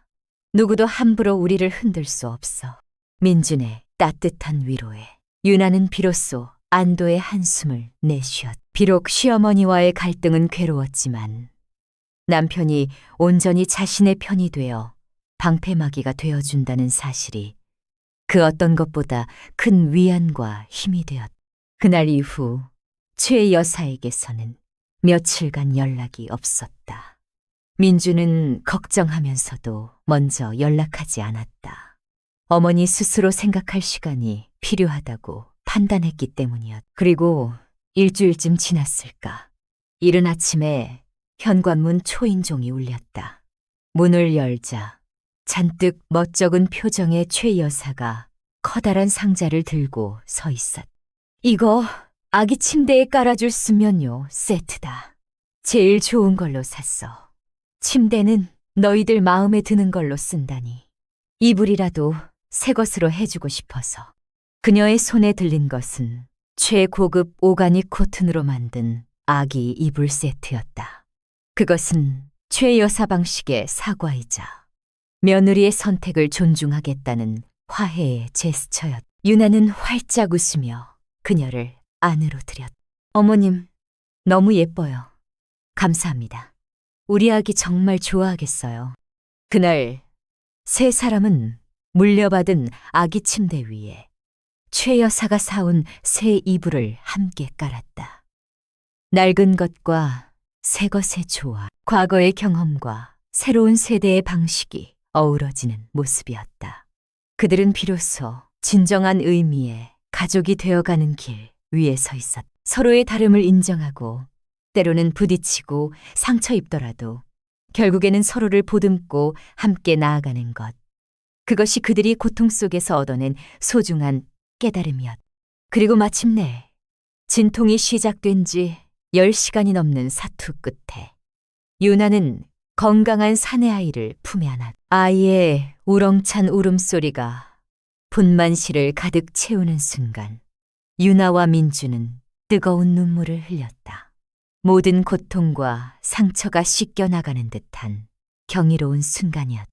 유리창 너머에서 아이를 처음 본 최 여사 역시 눈물을 멈추지 못했다. 갓 태어나 꼬물거리는 작은 생명. 자신의 피를 이어받은 소중한 손주였다. 그녀는 아이에게서 눈을 떼지 못했다. 그리고 회복실로 옮겨진 유나를 찾아가 처음으로 며느리의 손을 꼭 잡았다. 아가, 정말 고생 많았다. 고맙다. 이렇게 예쁜 아이 낳아줘서 정말 고맙다. 진심이 담긴 시어머니의 따뜻한 말에 유나는 그동안의 서러움과 아픔이 눈 녹듯 사라지는 것을 느꼈다. 아이의 탄생은 세 사람의 관계에 새로운 장을 열어주었다. 아이의 이름은 하준이라고 지었다. 여름 하늘처럼 맑고 준수한 사람으로 자라라는 의미였다. 하준이의 등장은 가족의 풍경을 완전히 바꾸어 놓았다. 유나와 민주는 초보 부모로서 서툴고 정신없는 하루하루를 보냈다. 밤낮 없이 이어지는 수유와 기저귀 가리, 이유 없는 아이의 울음에 녹초가 되기 일쑤였다. 하지만 아이가 방긋 웃어주기만 해도 모든 피로가 사라지는 신비로운 경험의 연속이었다. 최 여사는 훌륭한 조력자가 되어주었다. 그녀는 더 이상 자신의 방식을 강요하지 않았다. 대신 유나가 힘들 때마다 기꺼이 달려와 하준이를 돌봐주었고 초보 엄마가 놓치기 쉬운 육아의 지혜들을 조용히 알려주었다. 아이가 열이 날 때는 이렇게 해봐라. 배앓이를 할 때는 배를 부드럽게 마사지해주는 게 좋다 등 그녀의 경험에서 우러나온 조언들은 유나에게 큰 도움이 되었다. 유나는 시어머니에게 진심으로 의지하기 시작했고 최 여사는 그런 며느리를 대견하게 여기며 손주를 돌보는 일에서 새로운 삶의 기쁨을 찾았다. 그녀는 더 이상 아들의 삶에 집착하는 외로운 노인이 아니었다. 사랑스러운 손주의 재롱을 보며 행복해하고 아들 내외에게 든든한 버팀목이 되어주는 존경받는 할머니이자 어른이 되었다. 하준이의 돌잔치가 열리던 날 양가 가족들과 가까운 친구들이 모두 모여 아이의 첫 생일을 축하했다. 돌잡이 상 앞에서 하준이는 망설임 없이 청진기를 집어들었다. 사람들의 환호와 박수 소리가 터져나왔다. 민주는 흐뭇하게 웃으며 아들을 번쩍 안아 올렸고 유나는 그 모습을 카메라에 담으며 행복에 젖었다. 최 여사는 한복을 곱게 차려입고 손님들을 맞으며 연신 싱글벙글이었다. 그녀는 친구들 앞에서 며느리 자랑을 늘어놓았다. 우리 며느리가 얼마나 야무지고 똑똑한지 몰라. 하준이도 어쩜 저렇게 잘 키우는지. 다 며느리 덕이야. 그 모습을 본 유나의 친구 지혜가 유나의 옆구리를 툭 찌르며 속삭였다. 세상에, 저분이 네가 말하던 그 시어머니 맞아? 완전 다른 사람이 됐네. 유나는 웃으며 고개를 끄덕였다. 맞아. 우리 어머님 요즘 정말 좋으셔. 잔치가 끝나고 곤히 잠든 하준이를 안고 집으로 돌아오는 길. 차창 밖으로 반짝이는 도시의 불빛들이 빠르게 스쳐 지나갔. 지난 몇 년간의 시간들이 주마등처럼 유나의 머릿속을 스쳐갔. 지옥 같았던 시대, 이혼을 결심했던 그 밤, 남편의 눈물, 어린 사과, 시어머니의 쓰러짐, 그리고 조심스럽게 시작된 화해의 시간들. 그 모든 순간들이 모여 지금의 이 평화롭고 단단한 행복을 만들어냈다는 것을 그녀는 알고 있어. 완벽한 가족은 세상 어디에도 없을 것이다. 상처 없는 관계 또한 존재하지 않을 것이다. 중요한 것은 상처를 마주하고 갈등을 회피하지 않으며 함께 성장하려는 의지라는 것을 그녀는 온몸으로 깨달았다. 옆에서 운전하고 있는 민준을, 그리고 뒷좌석 카시트에서 새근새근 잠든 하준이를 바라보며 유나는 나지막이 말했다. 여보, 오늘 와주신 분들이 그러는데 우리 세 사람 정말 많이 닮았대. 민준이 백미러로 유나를 보며 미소 지었다. 당연하지. 우리는 가족이니까. 그 한마디가 유나의 마음을 따뜻하게 울렸다.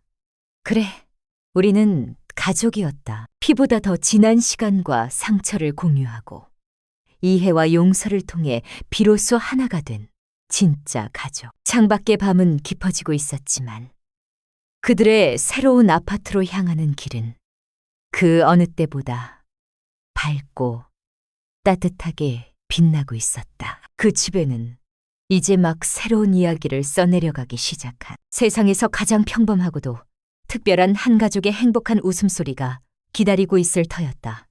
그렇게 또 몇 년의 시간이 평화롭게 흘렀다. 하준이는 무럭무럭 자라 어느덧 유치원에 갈 나이가 되었다. 아이는 아빠를 닮아 훤칠했고 엄마를 닮아 눈웃음이 예뻤다. 최 여사는 이제 완벽한 손주 바보 할머니가 되어 일주일에 두세 번씩 유치원으로 하준이를 데리러 오는 것을 삶의 가장 큰 낙으로 삼았다. 그녀는 더 이상 며느리의 살림이나 육아 방식에 대해 왈가왈부하지 않았다. 대신 맛있는 반찬을 한가득 만들어 가져다 주거나 유나가 피곤해 보이면 말없이 하준이를 자신의 집으로 데려가 하루쯤 재워보내는 식으로 마음을 표현했다. 유나 역시 그런 시어머니의 변화에 진심으로 감사하며 이제는 스스럼 없이 전화를 걸어 육아의 어려움을 토로하고 조언을 구하기도 하는 딸 같은 며느리가 되어 있었다.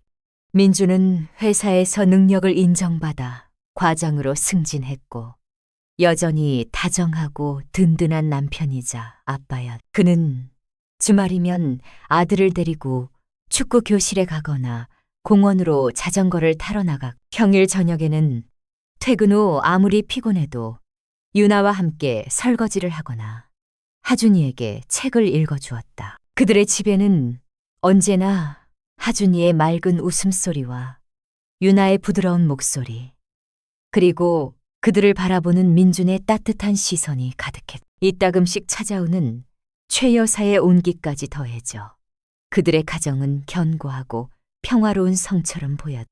하지만 그 평화로운 수면 아래 유나의 마음속에는 아주 작은, 그러나 결코 무시할 수 없는 파문이 일렁이기 시작했다. 하준이가 유치원에 가고 난 뒤 오전 시간에 덩그러니 혼자 남겨진 집은 너무나도 고요했다. 처음 몇 달은 밀린 잠을 자고 보고 싶었던 드라마를 보고 친구들을 만나 수다를 떠는 것만으로도 행복해. 하지만 시간이 지날수록 그 자유는 점차 공허함으로 변해갔다.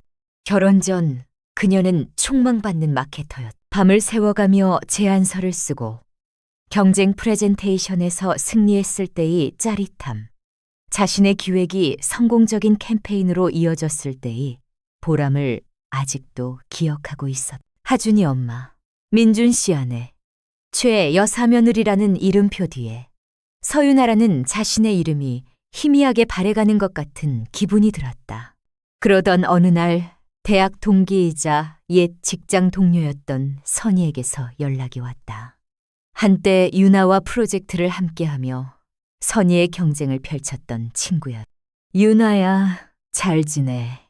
우리 회사에서 지금 경력직 마케터 뽑는 거 알지? 팀장님이 너 얘기하시더라. 서유나 아직 일 생각 없냐고. 너 진짜 능력 있었잖아. 요즘 업계가 얼마나 빠르게 변하는데. 더 늦기 전에 다시 시작해야지. 생각 있으면 내가 추천서 써줄게. 선희의 목소리는 활기와 자신감으로 가득 차 있었다. 그 전화를 끊고 난 뒤 유나는 한참 동안 멍하니 거실 창밖을 바라보았다. 심장이 예전처럼 두근거렸다. 다시 일하고 싶었다. 서유나라는 이름으로 세상에 서고 싶었다. 그날 저녁 유나는 조심스럽게 민준에게 말을 꺼냈다. 여보, 나 다시 일해볼까 하는데 어떻게 생각해? 설거지를 하던 민준이 유나를 돌아보며 환하게 웃었다. 정말 좋은 생각이야. 당신 일 잘했잖아. 능력 썩히기 아깝다고 늘 생각했어. 하고 싶으면 당연히 해야지. 내가 응원할게.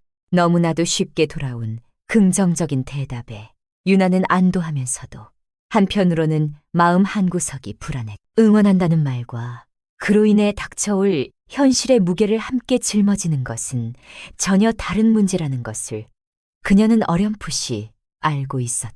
그런데 하준이는 어떡하지? 유치원 끝나면 보통 4시인데 퇴근 시간은 한참 뒤잖아. 그건 그때 가서 생각해보자. 방법이야 어떻게든 있겠지. 어머님께 부탁드릴 수도 있고 아니면 학원을 보내거나 요즘은 아이돌봄 서비스도 잘 되어 있다며 민주는 대수롭지 않게 말했다. 하지만 유나는 어떻게든이라는 말의 무게가 오롯이 자신에게 지워질 것임을 예감했다. 그날 밤 유나는 잠든 민준과 하준이의 얼굴을 번갈아 보며 깊은 고민에 빠졌다. 내가 과연 해낼 수 있을까? 일과 육아 2마리 토끼를 다 잡으려다 결국 모든 것을 망쳐버리는 건 아닐까. 하지만 이대로 주저앉는다면 언젠가 내 선택을 후회하며 가족들을 원망하게 될지도 모른다는 두려움이 더 컸다. 며칠을 고민한 끝에 유나는 결심을 굳혔다. 그녀는 옛 회사에 이력서를 냈고 놀랍게도 서류와 면접을 일사천리로 통과했다. 경력 단절에 대한 우려가 무색하게 회사는 그녀의 과거 성과와 능력을 높이 평가했다. 팀장급 대리라는 이전보다 더 좋은 조건이었다. 합격 통보를 받은 날 유나는 기쁨과 동시에 거대한 현실의 벽을 마주했다. 출근은 당장 2주 후였다. 가장 큰 문제는 역시 하준이의 하원 후 돌봄 문제였다. 민준의 말처럼 시어머니에게 부탁하는 것이 가장 현실적인 대안이었다. 유나는 민준과 함께 최 여사의 집을 찾아갔다. 어머니, 드릴 말씀이 있어요. 제가 다음 주부터 다시 회사에 나가게 됐어요. 최 여사는 잠시 놀란 표정을 짓더니 이내 표정을 감추고 찻잔을 만지작거렸다. 그래? 잘 됐구나. 집에만 있기 답답했겠지. 그 목소리에는 미묘한 서운함이 묻어 있었다. 유나는 애써 그것을 무시하며 본론을 꺼냈다. 그래서 말인데요. 어머니, 혹시 하준이 유치원 끝나고 저녁 시간까지만 좀 봐주실 수 있을까요? 제가 퇴근하고 바로 달려올게요. 물론 힘드시면 다른 방법을 찾아볼 거고요. 최 여사는 한참 동안 말이 없었다. 거실에는 어색한 침묵이 흘렀다. 민준이 보다 못해 끼어들었다. 엄마, 유나 씨가 얼마나 일하고 싶어 했는지 아시잖아요. 엄마가 좀 도와주시면 저희한테 정말 큰 힘이 될 거예요. 하준이도 할머니랑 있는 거 제일 좋아하고요. 아들의 말에 최 여사는 마지못해 고개를 끄덕였다. 알았다. 내 손주, 내가 안 보면 누가 보겠니? 너희 젊은 사람들이야. 한창 일해야 할 때지. 걱정 말고 회사 다녀라. 하준이는 내가 잘 보고 있을 테니.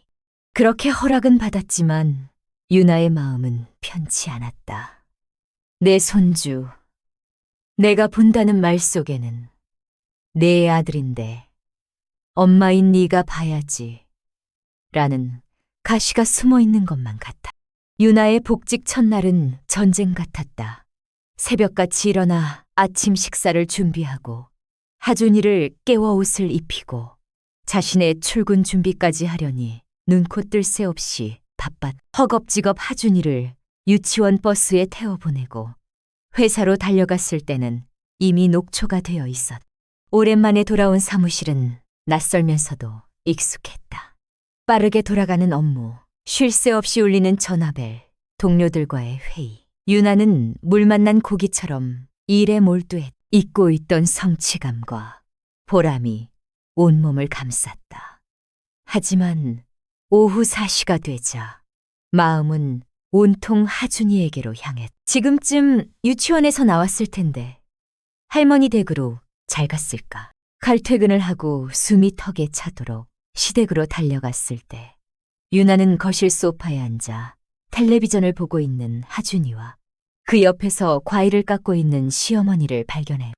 하준아, 엄마 왔다. 엄마. 하준이가 달려와 품에 안겼다. 그 순간 세상 모든 피로가 사라지는 것 같아. 어머님, 저 왔어요. 하준이 잘 있었어요? 그럼 잘 있었지. 오자마자 간식 먹고 그림도 그리고 지금은 만화 보는 중이다. 넌 첫날인데 힘들지 않았어? 얼굴이 반쪽이 됐네. 최 여사의 말은 걱정 같았지만 유나는 왠지 모를 압박감을 느꼈다. 저녁을 먹고 가라는 시어머니의 말을 정중히 거절하고 하준이의 손을 잡고 집으로 돌아왔. 집은 아침에 나간 모습 그대로 어질러져 있었다. 쌓인 설거지와 빨랫감이 유나를 기다리고 있었다. 하준이를 씻기고 저녁을 차려 먹이고 유치원 준비물을 챙기고 나니 밤 10시가 훌쩍 넘었다. 그때서야 퇴근한 민주는 피곤한 얼굴로 소파에 쓰러지듯 누웠다. 오늘 하루 어땠어? 힘들었지? 괜찮아. 오랜만에 일하니까 재미있었어. 당신은? 나는 뭐 늘 똑같지. 약은 겨우 면했네. 배고프다. 뭐 먹을 거 없어? 유나는 순간 울컥했지만 아무 말 없이 일어나 냉장고에서 반찬을 꺼냈다. 이것이 앞으로 펼쳐질 자신의 일상이라는 것을 직감했다. 새로운 생활은 위태로운 균형 위에서 아슬아슬하게 굴러갔다. 유나는 회사에서는 완벽한 커리어 우먼이었고 퇴근 후에는 슈퍼맘이 되어야 했다. 잠은 줄었고 웃음도 줄었다. 민주는 주말에 집안일을 돕거나 하준이와 놀아주었지만 평일의 모든 돌봄과 가사의 책임은 온전히 유나의 몫처럼 느껴졌다. 갈등은 예상치 못한 곳에서 터져나왔다. 시어머니와의 마찰이었다. 처음에는 사소한 것들이었다. 애가 유치원에서 오면 얼마나 배고프겠니? 과자 같은 거 말고 밥을 좀 먹여야지. 내가 볶음밥 해줬. 어머님, 하준이 저녁 잘 안 먹으려고 해서 간식 조절하는 중인데 요즘 애들은 왜 그렇게 유난이야? 우리 민준이는 어릴 때 아무거나 다 잘 먹고 컸어. 최 여사는 유나의 육아 방식을 사사건건 무시했다. 스마트폰으로 교육 영상을 보여주는 것을 보고는 애 눈 버린다고 타박했고 유나가 사다 놓은 유기농 간식 대신 동네 슈퍼에서 파는 달콤한 젤리를 사주었다. 하준이는 당연히 할머니가 사주는 자극적인 음식과 무제한의 TV 시청을 더 좋아했다. 유나가 민준에게 어려움을 토로했지만 그의 반응은 미온적이었다. 엄마가 뭘 모르고 그러시겠어. 다 하준이 예뻐서 그러시는 거지. 당신이 조금만 좋게 넘어가면 안 될까? 엄마도 힘들게 하준이 봐주시는데 좋게 넘어갈 문제가 아니야. 내 육아 원칙이 완전히 무너지고 있잖아. 당신은 왜 항상 당신 엄마 편만 들어? 누구 편을 드는 게 아니잖아. 그냥 중간에서 나도 힘드니까 그렇지. 낮에는 부장한테 깨지고 밤에는 당신이랑 엄마 사이에서 시달리고 나도 좀 쉬자. 민주는 대화를 피했다. 유나는 점점 더 깊은 외로움과 무력감에 빠져들었다. 남편은 더 이상 자신의 방패막이가 아니었. 오히려 그는 갈등을 회피하며 자신에게 모든 인내를 강요하고 있었다. 사건이 터진 것은 유나가 야근을 하게 된 어느 날이었다. 중요한 프로젝트 마감을 앞두고 도저히 정시에 퇴근할 수가 없었다. 유나는 초조한 마음으로 시어머니에게 전화를 걸었다. 어머님, 죄송해요. 제가 오늘 일이 너무 많아서 늦을 것 같아요. 하준이, 저녁 좀 챙겨주실 수 있을까요? 알았다. 일이 중요하다니 어쩌겠니. 걱정 말고 일 봐라. 전화기 너머로 들려오는 시어머니의 목소리는 차가웠다.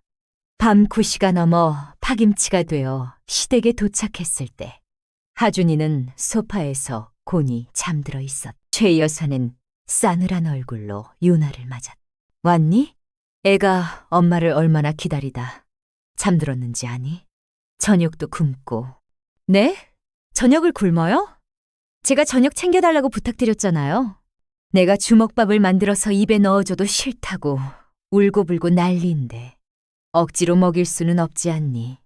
다 엄마 오기만 기다리면서 그런 걸. 애한테는 엄마가 최고인데 일도 좋지만 애미 노릇은 제대로 해야지.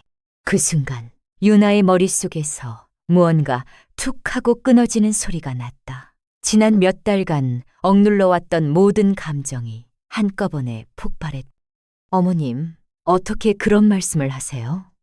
제가 놀고 싶어서 야근한 줄 아세요? 이 집 대출금 갚고 하준이 더 좋은 환경에서 키우고 싶어서 저도 제 꿈 찾고 싶어서 아등바등하는 거예요. 그런데 어머님은 늘 그런 식으로 제 노력을 폄하하시고 절 죄인으로 만드세요.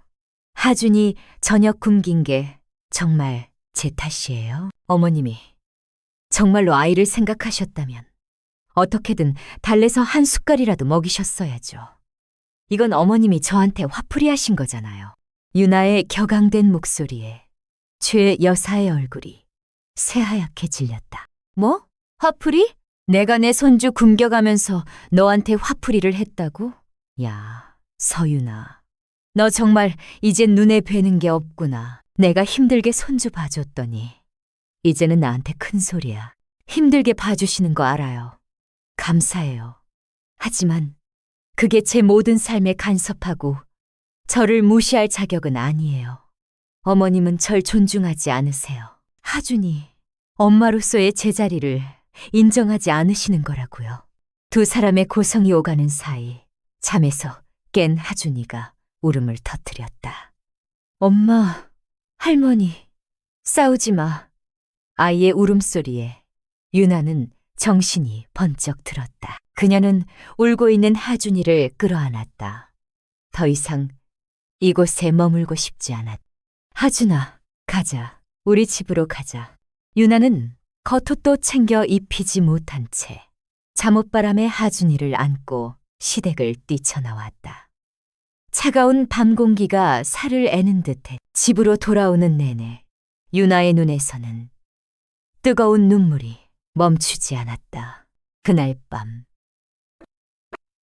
집에 돌아온 민주는 엉망이 된 집안 분위기와 아내의 퉁퉁 부은 눈을 보고 모든 상황을 짐작했다. 엄마한테 전화 왔었어. 너랑 싸웠다고. 유나는 아무 대답도 하지 않았다. 그녀의 침묵은 그 어떤 비난보다 더 날카롭게 민준의 가슴을 찔렀다. 민준이 조심스럽게 유나의 옆에 앉았다. 유나야, 미안해. 내가 잘못했어. 당신이 그렇게 힘든 줄 알면서도 외면했어. 중간에서 어떻게든 해결해 보려고 하기보다 그냥 피하기만 했어. 정말 미안해. 유나는 그제야 참았던 울음을 터뜨리며 민준을 바라보았다. 당신은 항상 똑같아. 예전에도 그랬잖아. 문제가 터지고 내가 상처받을 대로 다 받고 관계가 망가질 대로 망가져야 겨우 미안하다고 하잖아. 왜 미리 내 편이 되어주지 못해? 왜 나 혼자 싸우게 만들어? 우리가 가족이긴 한 거야? 가족 맞아. 그러니까 내가 바로잡을게. 이번에는 정말 피하지 않을게. 내가 제대로 해결할게. 나 한 번만 더 믿어줘. 민준의 눈에도 눈물이 고여 있었다. 그는 예전의 실수를 반복했다는 뼈아픈 자책감에 휩싸였다. 아내를 지켜주겠다던 맹세는 현실의 무게와 자신의 비겁함 앞에서 또다시 무너져 내렸다. 다음 날, 민주는 회사에 연차를 냈다. 그리고 유나에게는 아무 말도 하지 않고 혼자 어머니의 집으로 향해 최 여사는 아들의 방문에 놀라면서도 한편으로는 며느리에 대한 험담을 늘어놓을 준비를 하고 있었다. 잘 왔다. 내가 어제 그 기집애 때문에 얼마나 황당했는지. 어머니, 민준이 단호한 목소리로 어머니의 말을 끊었다. 오늘은 어머니 하소연 들으러 온 거 아닙니다. 제 아내 유나 씨에게 사과하세요. 뭐? 내가 왜 걔한테 사과를 해? 사과를 해야 할 사람은 나한테 대든 그 애지. 아닙니다. 어머니가 먼저 유나 씨를 존중하지 않으셨어요. 유나 씨의 육가 방식을 무시하고 일하는 며느리를 못마땅하게 여기셨잖아요. 어제 하준이 저녁 굶긴 것도 유나 씨 말대로 어머니가 일부러 그러신 거 맞죠? 유나 씨 곤란하게 만들고 싶어서요. 아들의 날카로운 지적에 최 여사는 말문이 막혔다. 정곡을 찔린 것이다. 그녀는 아들 내외가 다시 행복하게 사는 것이 보기 좋으면서도 한편으로는 며느리에게 아들을 이제는 손주까지 빼앗긴 것 같은 소외감을 느끼고 있었다. 유나가 다시 일을 시작하자 그 서운함과 질투심이 엉뚱한 방식으로 표출된 것이야. 내가 언제? 어머니, 저 더 이상 예전처럼 행동하지 않을 겁니다. 유나 씨는 제 아내이고 하준이 엄마예요. 우리 가정의 중심은 저와 유나 씨, 그리고 하준입니다. 어머니는 소중한 가족이지만 저희의 결정에 간섭하고 유나 씨에게 상처를 주실 권리는 없어요. 만약 어머니께서 계속 이런 식으로 나오신다면 저희도 더 이상 어머니의 도움을 받을 수 없습니다. 하준이도 당분간은 저희가 알아서 돌보겠습니다. 그것은 최후 통첩이었다. 아들의 차갑고 단호한 태도에 최 여사는 온몸의 힘이 빠져나가는 것을 느꼈다. 아들은 이제 완전히 자신의 품을 떠나 새로운 가정을 지키는 가장이 되어 있었다. 자신이 또다시 똑같은 실수를 반복하며 어렵게 되찾은 아들, 내외와의 평화를 제 손으로 깨뜨리고 있었다는 것을 깨달았다. 그녀의 눈에서 후회의 눈물이 흘러내렸다. 민주는 그날 바로 지역 맘카페와 커뮤니티를 샅샅이 뒤져 평판이 좋은 아이돌 보미를 수소문했다. 비용은 만만치 않았지만 지금은 돈이 문제가 아니었다. 가정의 평화를 되찾는 것이 최우선이었다. 며칠 후 그들은 인상 좋고 경험 많은 중년의 돌보미를 고용했다. 돌보미는 정해진 시간에 정확히 와서 유나의 육아 방침을 존중하며 하준이를 세심하게 돌보았다. 유나는 비로소 마음 편히 일에 집중할 수 있게 되었다. 최 여사에게서는 며칠 동안 아무런 연락이 없었다. 민주는 마음이 쓰였지만 먼저 연락하지 않았다. 어머니 스스로 생각할 시간이 필요하다고 믿었다. 유나 역시 아무 말도 하지 않았지만 마음 한구석은 여전히 무거웠다. 일주일쯤 지난 주말 아침 현관문 초인종이 울렸다. 문을 열자 잔뜩 수척해진 얼굴에 최 여사가 커다란 보따리를 들고 서 있었다.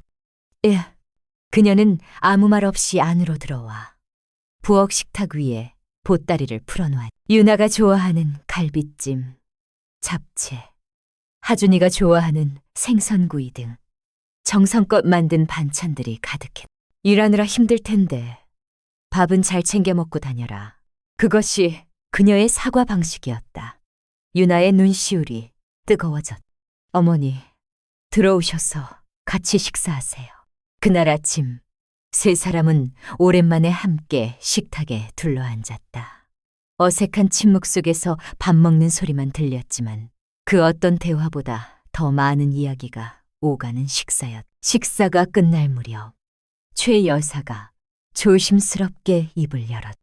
이제 하준이는 내가 보지 않는 게 맞는 것 같다. 나는 그냥 너희 힘들 때 반찬이나 해다 주고 주말에 하준이 보고 싶을 때 잠깐씩 놀아주는 그런 할머니만 할게. 그게 내가 할 수 있는 최선인 것 같구나.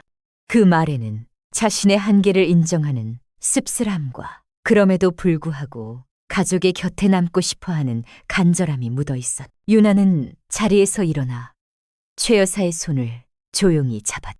아니에요, 어머님. 어머님은 하준이한테 세상에 하나뿐인 소중한 할머니예요. 저희가 어머님 도움이 필요할 때도 분명히 있을 거고요. 다만 저희가 조금 다른 방식으로 가족이 되어가는 중이라고 생각해 주시면 좋겠어요. 서로의 자리를 지켜주면서요. 그날 이후 그들 가족의 관계는 새로운 국면을 맞았다. 최 여사는 더 이상 며느리의 삶에 개입하려 하지 않았다. 대신 그녀는 자신의 삶을 찾기 시작했다. 구청에 사는 노래 교실에 등록했고 오랜만에 옛 친구들과 여행을 다녀오기도 했다. 손주를 돌보는 책임감에서 벗어나 오롯이 즐거움으로 손주를 만날 수 있게 되자 그녀의 얼굴에는 웃음이 되찾아왔다. 그녀는 주말마다 하준이를 만나 신나게 놀아주는 최고의 할머니가 되었다. 유나는 일과 가정 사이에서 자신만의 균형점을 찾아갔다. 남편의 굳건한 지지와 유능한 돌보미의 도움, 그리고 한 걸음 물러서서 든든한 지원군이 되어준 시어머니 덕분이었다. 그녀는 회사에서 중요한 프로젝트를 성공적으로 이끌었고 연말에는 우수 사원으로 뽑히는 영광을 안았다. 시상식 날 민준과 하준이 그리고 최 여사까지 꽃다발을 들고 찾아와 그녀를 축하해 주었다. 환하게 웃으며 자신을 향해 손을 흔드는 가족들을 보며 유나는 깨달았다. 진정한 슈퍼맘은 혼자 모든 것을 해내는 여자가 아니라 주변의 도움을 지혜롭게 구하고 자신의 행복을 포기하지 않으면서 가족과 함께 성장하는 여자라는 것을. 시간은 또 흘러 하준이는 초등학교에 입학했다. 입학식 날 유나와 민주는 나란히 아들의 손을 잡고 학교 운동장에 섰다. 1학년 일반 교실 창가에 최 여사가 환하게 웃으며 손을 흔들고 있었다. 삐뚤빼뚤한 글씨로 서하준이라고 적힌 이름표를 가슴에 단 아들의 뒷모습을 바라보며 유나는 민준의 어깨에 조용히 기댔다. 여보, 우리 참 먼 길을 돌아온 것 같아. 민준이 유나의 손을 꼭 잡았다. 돌아온 게 아니라 함께 걸어온 거지. 앞으로도 이렇게 같이 걸어가자. 하준이 손 꼭 잡고 따스한 봄볕 아래 세 사람의 그림자가 길게 늘어섰다. 그 그림자는 서로에게 단단히 기대어 하나의 커다란 형상을 이루고 있었다. 위태롭고 상처 많았던 과거를 지나 수많은 갈등의 파도를 넘어 그들은 마침내 서로에게 편안한 안식처가 되어주는 법을 배운 진짜 가족이 되어 있었다. 운동장에 울려 퍼지는 희망찬 교가처럼 그들의 앞날에는 또 어떤 새로운 이야기들이 기다리고 있을까. 분명한 것은 이제 그들은 어떤 시련이 닥쳐와도 함께 손을 잡고 이겨낼 수 있으리라는 것이었다. 그들의 집거실 벽에는 빛바랜 웨딩 사진과 하준이의 돌 사진, 그리고 유나의 우수 사원 상패 옆 오늘 입학식에서 찍은 활짝 웃는 가족 사진이 나란히 걸리게 될 터였다. 그 사진들 하나하나가 그들이 함께 써내려온 고통과 사랑의 역사이자 앞으로 계속될 행복의 약속이었다. 그 약속은 일상의 소소한 순간들 속에서 차곡차곡 증명되어 갔다. 하준이의 초등학교 생활은 가족에게 새로운 리듬을 가져다 주었다. 아침마다 민주는 하준이의 아침밥을 챙겼고 유나는 갓 초등학생이 된 아들의 알림장을 확인하고 준비물을 챙기는 것으로 하루를 시작했다. 최 여사는 일주일에 2~3번 하준의 학교 시간에 맞춰 학교 앞으로 가서 손주를 데려와 유나가 퇴근할 때까지 돌봐주었다. 예전처럼 온종일 아이에게 매달리는 대신 정해진 시간 동안 온전한 사랑과 즐거움만 주는 역할이었다. 그 변화는 최 여사 자신에게도 가족 모두에게도 훨씬 건강한 관계를 선물했다. 유나는 회사에서 여전히 능력을 인정받았다. 하지만 이제 그녀는 무작정 야근을 하거나 주말 근무를 자처하지 않았다. 어떻게든 정해진 시간 안에 최고의 효율을 내려고 노력했고 하준이 학교 시간이라는 마지노선은 그녀에게 놀라운 집중력을 부여했다. 동료들은 서 팀장님은 아이 키우면서 일은 언제 다 해요? 정말 슈퍼맘이시네요. 라며 혀를 내둘렀지만 유나는 그저 웃었다. 이제 그녀는 그 말이 칭찬이 아니라 보이지 않는 희생을 강요하는 굴레일 수 있다는 것을 알았다. 슈퍼맘이라는 왕관의 무게를 혼자 감당하려 했던 과거의 자신에게 지금의 그녀는 말해주고 싶었다. 괜찮아. 모든 걸 다 잘할 수는 없어. 도움을 청해도 돼. 그게 지는 게 아니야. 새로운 환경은 새로운 관계를 낳았다. 하준이의 반엄마들과의 단체 대화방이 생겼고 수시로 울리는 메시지 알림은 또 다른 종류의 스트레스였다. 오늘 1교시 준비물이 이라네요. 내일 현장학습 가는데 김밥은 어디가 맛있나요? 주말에 우리 아이들 다 같이 키즈카페 번개 어떠세요? 등등 직장에서 회의에 집중하다가도 문득 휴대폰을 확인하면 수십 개의 메시지가 쌓여있기 일쑤였다. 유나는 그들의 대화에 끼지 못하고 겉도는 기분이 들었다. 특히 반대표를 맡은 지우 엄마는 유독 유나를 불편하게 만들었다. 그녀는 전업주부로 아이의 교육에 모든 것을 쏟아붓는 열성적인 엄마였다. 그녀가 주최하는 평일 오전에 엄마들 브런치 모임에 유나는 단 한 번도 참석하지 못했다.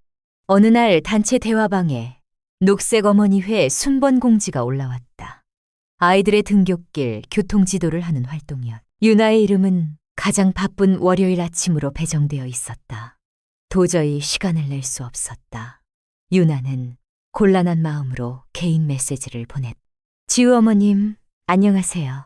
하준이 엄마입니다. 죄송하지만 제가 월요일 오전에는 도저히 시간을 낼 수가 없어서요. 혹시 다른 요일로 변경이 가능할까요? 몇 분 후 그녀에게서 칼날 같은 답장이 돌아왔다.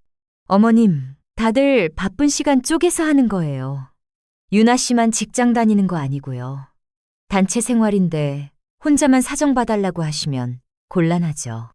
그녀의 말은 틀리지 않았지만 가시 돋친 말투에 유나의 가슴이 서늘해졌다. 마치 자신은 엄마로서의 의무를 다하지 않는 사람으로 낙인 찍힌 기분이었다. 퇴근 후 지친 얼굴로 식탁에 앉아 민준에게 그 이야기를 털어놓았다. 내가 정말 이기적인 건가?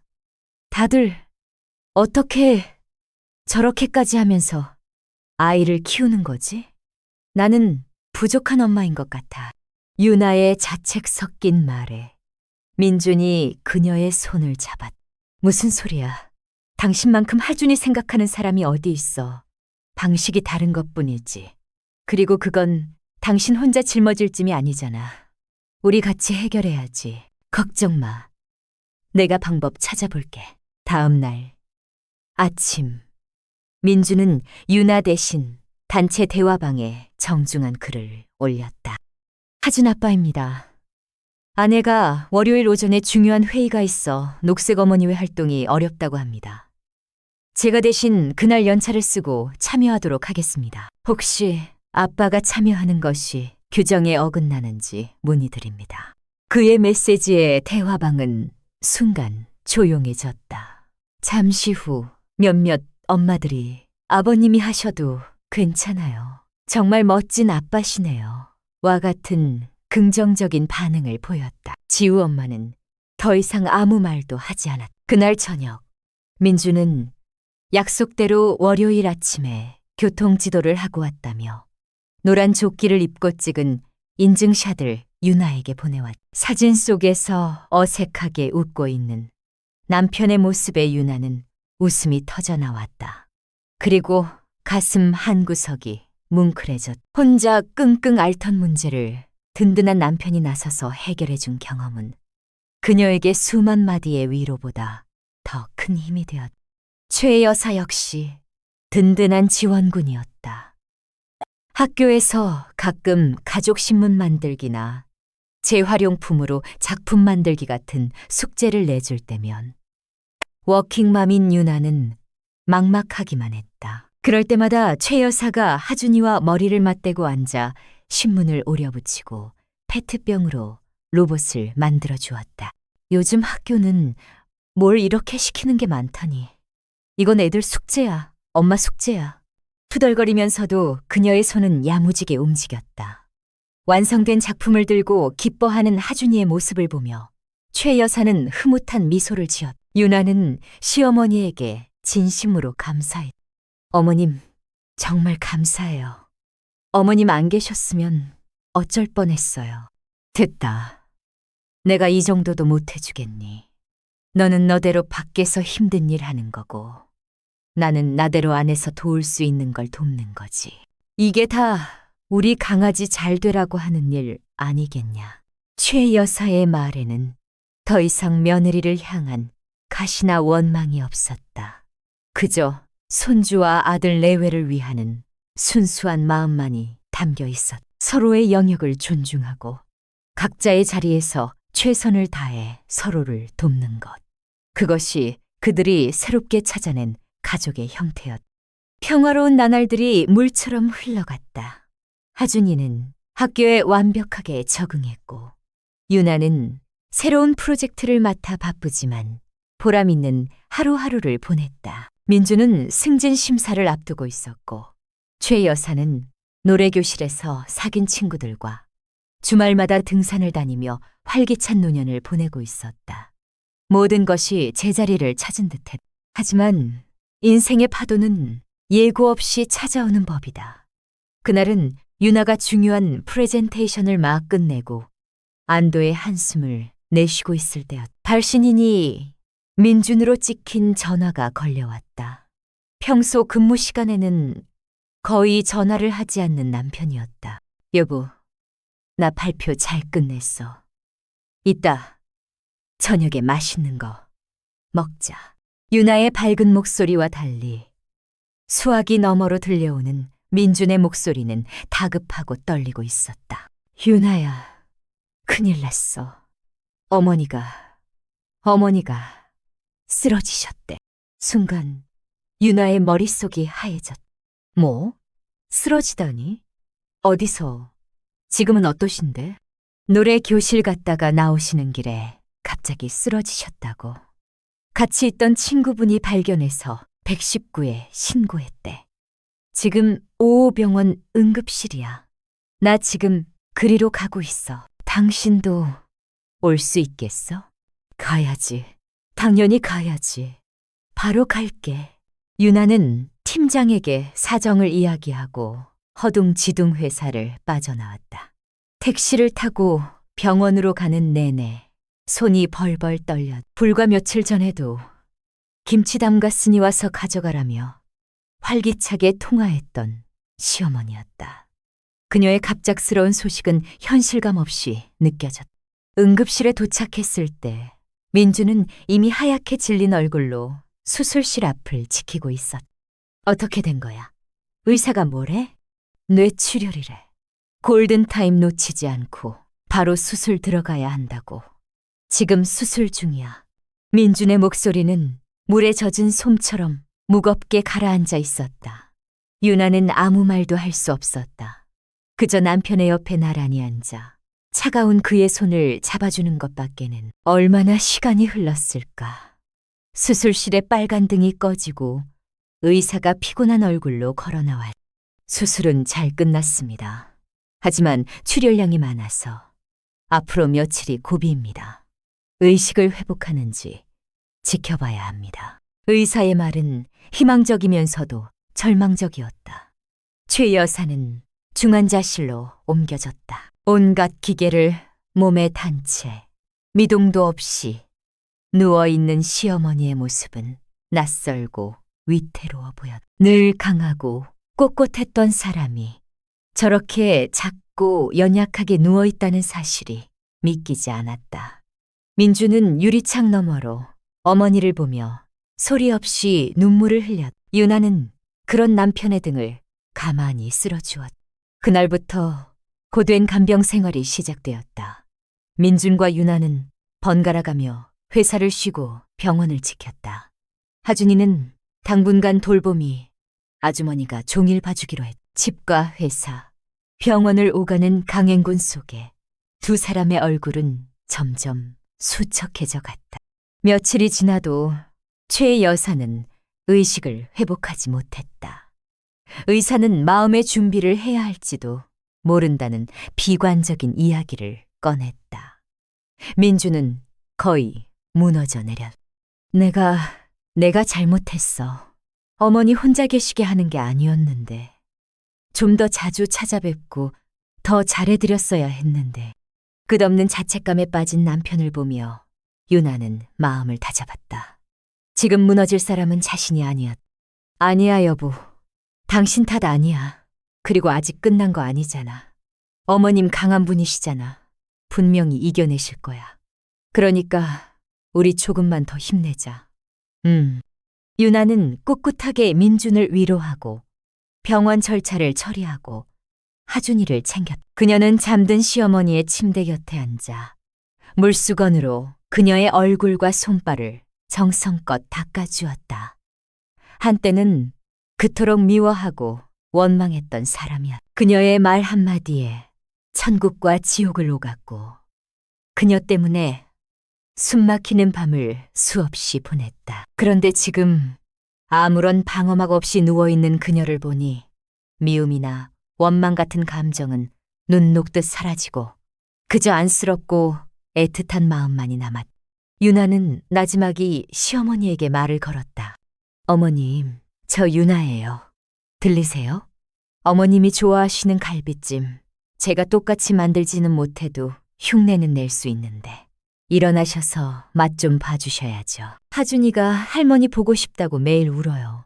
할머니 일어나서 자기랑 로봇 만들어줘야 한다고요. 그러니까 제발 일어나세요, 네. 그녀의 목소리는 점점 눈물에 젖어들었다.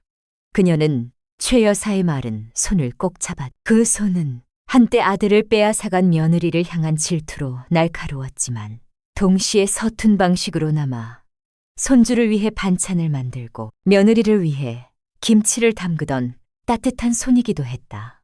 그 손의 온기를 느끼며 유나는 깨달았다. 자신과 시어머니의 관계는 단순히 고부라는 이름으로 정의될 수 없는 미움과 사랑, 원망과 연민이 복잡하게 얽힌 그러나 결국에는 끊어낼 수 없는 가족의 관계라는 것을. 그렇게 일주일이 지났을까.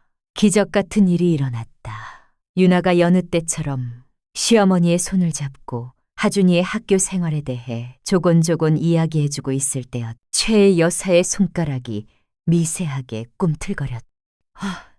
어머님? 유나는 자신의 눈을 의심하며 그녀의 얼굴을 들여다보았다.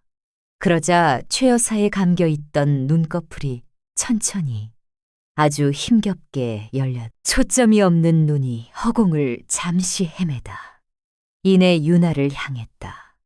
그녀의 말은 입술이 달싹였다. 너무나 작고 갈라진 목소리였지만 유나의 귀에는 천둥처럼 크게 들렸다. 어머님, 정신이 드세요? 잠시만요. 의사 선생님 불러올게요. 유나는 기쁨의 눈물을 흘리며 비상벨을 눌렀다. 잠시 후 의료진이 달려왔고 최 여사의 상태를 확인했다. 다행히 최악의 상황은 넘긴 것 같다고 했. 그 소식에 민주는 그 자리에 주저앉아 아이처럼 엉엉 울었다. 최 여사의 회복은 더뎠지만 꾸준했다. 일반 병실로 옮긴 후 그녀는 재활 치료를 시작했다. 뇌출혈의 후유증으로 왼쪽 팔다리에 마비가 왔고 발음도 어눌해졌다. 예전에 쩌렁쩌렁하던 목소리는 온데간데 없었다. 스스로 몸을 가누지 못하고 식사부터 용병까지 다른 사람의 도움을 받아야 하는 자신의 처지에 그녀는 자주 절망했다. 자존심 강했던 그녀에게는 죽음보다 더한 고통일지도 몰랐다. 그럴 때마다 유나가 곁을 지켰다. 그녀는 묵묵히 시어머니의 식사를 돕고 기저귀를 갈고 뻣뻣하게 굳은 팔다리를 주물러 주었다. 때로는 아이처럼 짜증을 내고 온갖 심술을 부리는 시어머니의 수발을 드는 것은 결코 쉬운 일이 아니었다. 육체적으로도 정신적으로도 한계에 부딪히는 순간이 여러 번 찾아왔다. 어느 날 밤 최 여사가 잠결에 이불에 실수를 했다. 유나가 젖은 시트를 갈아주고 그녀의 몸을 닦아주자 어둠 속에서 최 여사가 흐느끼는 소리가 들려왔다. 내가 어쩌다 이 꼴이 됐을까. 차라리 그때 그냥 죽어버렸어야 했는데 너한테 이런 꼴까지 보이고. 그녀의 자조적인 울음소리에 유나의 마음도 무너져 내렸다. 유나는 가만히 그녀의 등을 토닥였다. 어머님, 그런 말씀 마세요. 살아계셔 주셔서 감사해요. 이렇게 저희 곁에 있어 주셔서 정말 다행이라고요. 재활 열심히 하시면 다시 예전처럼 하준이 손잡고 공원 산책도 하실 수 있을 거예요. 제가 옆에서 도와드릴게요. 네가 왜 나한테 이렇게까지 하는 거니? 내가 너한테 얼마나 못되게 굴었는데 넌 내가 밉지도 않니? 그것은 최 여사가 평생 처음으로 며느리에게 드러낸 진심 어린 약한 모습이었다. 유나는 잠시 숨을 골랐다. 그리고 조용히 입을 열었다. 왜 안 미웠겠어요? 솔직히 말하면 어머님 때문에 정말 힘들고 원망스러웠던 적 많았어요. 그냥 다 그만두고 도망치고 싶었던 적도 있었고요. 그런데요, 어머님.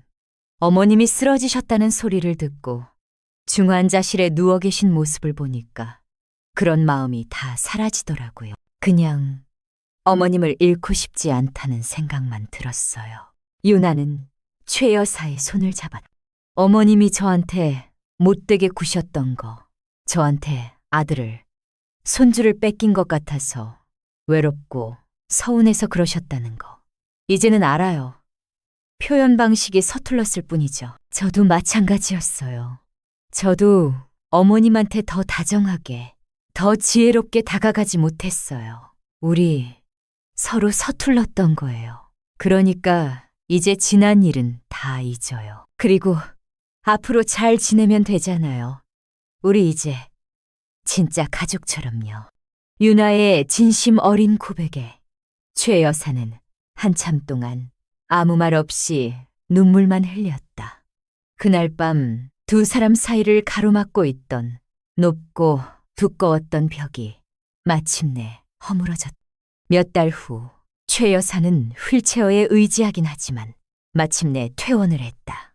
민준과 유나는 의논 끝에 그녀를 집으로 모셔오기로 결정했다. 방 하나를 그녀가 지내기 편하도록 개조하고 낮 시간에는 전문 요양보호사의 도움을 받기로 했다. 세 사람이 한 집에 사는 생활은 또 다른 시작이었다.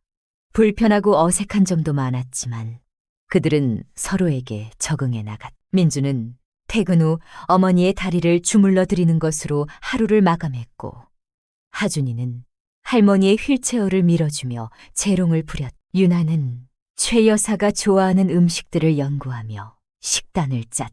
주말 오후 유나는 거실에서 하준이와 함께 숙제를 하고 있었고 민주는 베란다에서 화초에 물을 주고 있었. 휠체어에 앉아 창밖을 보던 최 여사가 조용히 유나를 불렀. 아가, 결혼하고 처음으로 그녀가 유나를 아가라고 불렀. 네, 어머님. 내가 늙음하게 너희한테 짐만 되는구나. 미안하다. 또 그 말씀이세요. 짐 아니에요. 어머님이 계셔서 우리 집이 더 꽉 찬 느낌인걸요. 그리고 저도 좋아요. 퇴근하고 돌아왔을 때 집에 누가 기다리고 있다는 게 얼마나 든든한데요. 유나의 말에 최 여사의 눈가가 촉촉해졌다. 그녀는 유나의 손을 가만히 잡았다. 주름지고 마디 굵은 손이었지만 그 안에 담긴 온기는 그 어느 때보다 따뜻했다. 고맙다. 정말 고맙다. 내 딸아. 그 순간 유나는 비로소 깨달았다. 가족이란 혈연으로 맺어져 저절로 완성되는 것이 아니었다. 수많은 오해와 갈등의 시간을 지나 서로의 상처를 보듬고 가장 약한 모습을 기꺼이 내어 보일 수 있을 때, 그리고 그 모습을 온전히 끌어안아 줄 수 있을 때 비로소 단단해지는 존재라는 것을. 해가 저물어가는 것을 창으로 따스한 저녁 햇살이 쏟아져 들어왔다. 그 햇살 아래 숙제하는 아이의 종알거림과 화초에 물을 주는 남편의 뒷모습, 그리고 자신의 손을 꼭 잡고 있는 시어머니의 온기가 어우러져 완벽한 평화의 풍경을 이루고 있었다. 유나는 그 풍경을 가슴 깊이 새겼다. 그들이 함께 걸어온 길은 결코 평탄하지 않았지만 그 모든 시간을 통과해 마침내 다다른 이곳은 그 어떤 시련에도 흔들리지 않을 견고하고 따뜻한 그들만의 집이었다. 그 집의 벽에 걸린 가족 사진 속 사람들은 이제 사진보다 더 환하게 서로를 보며 웃고 있었다.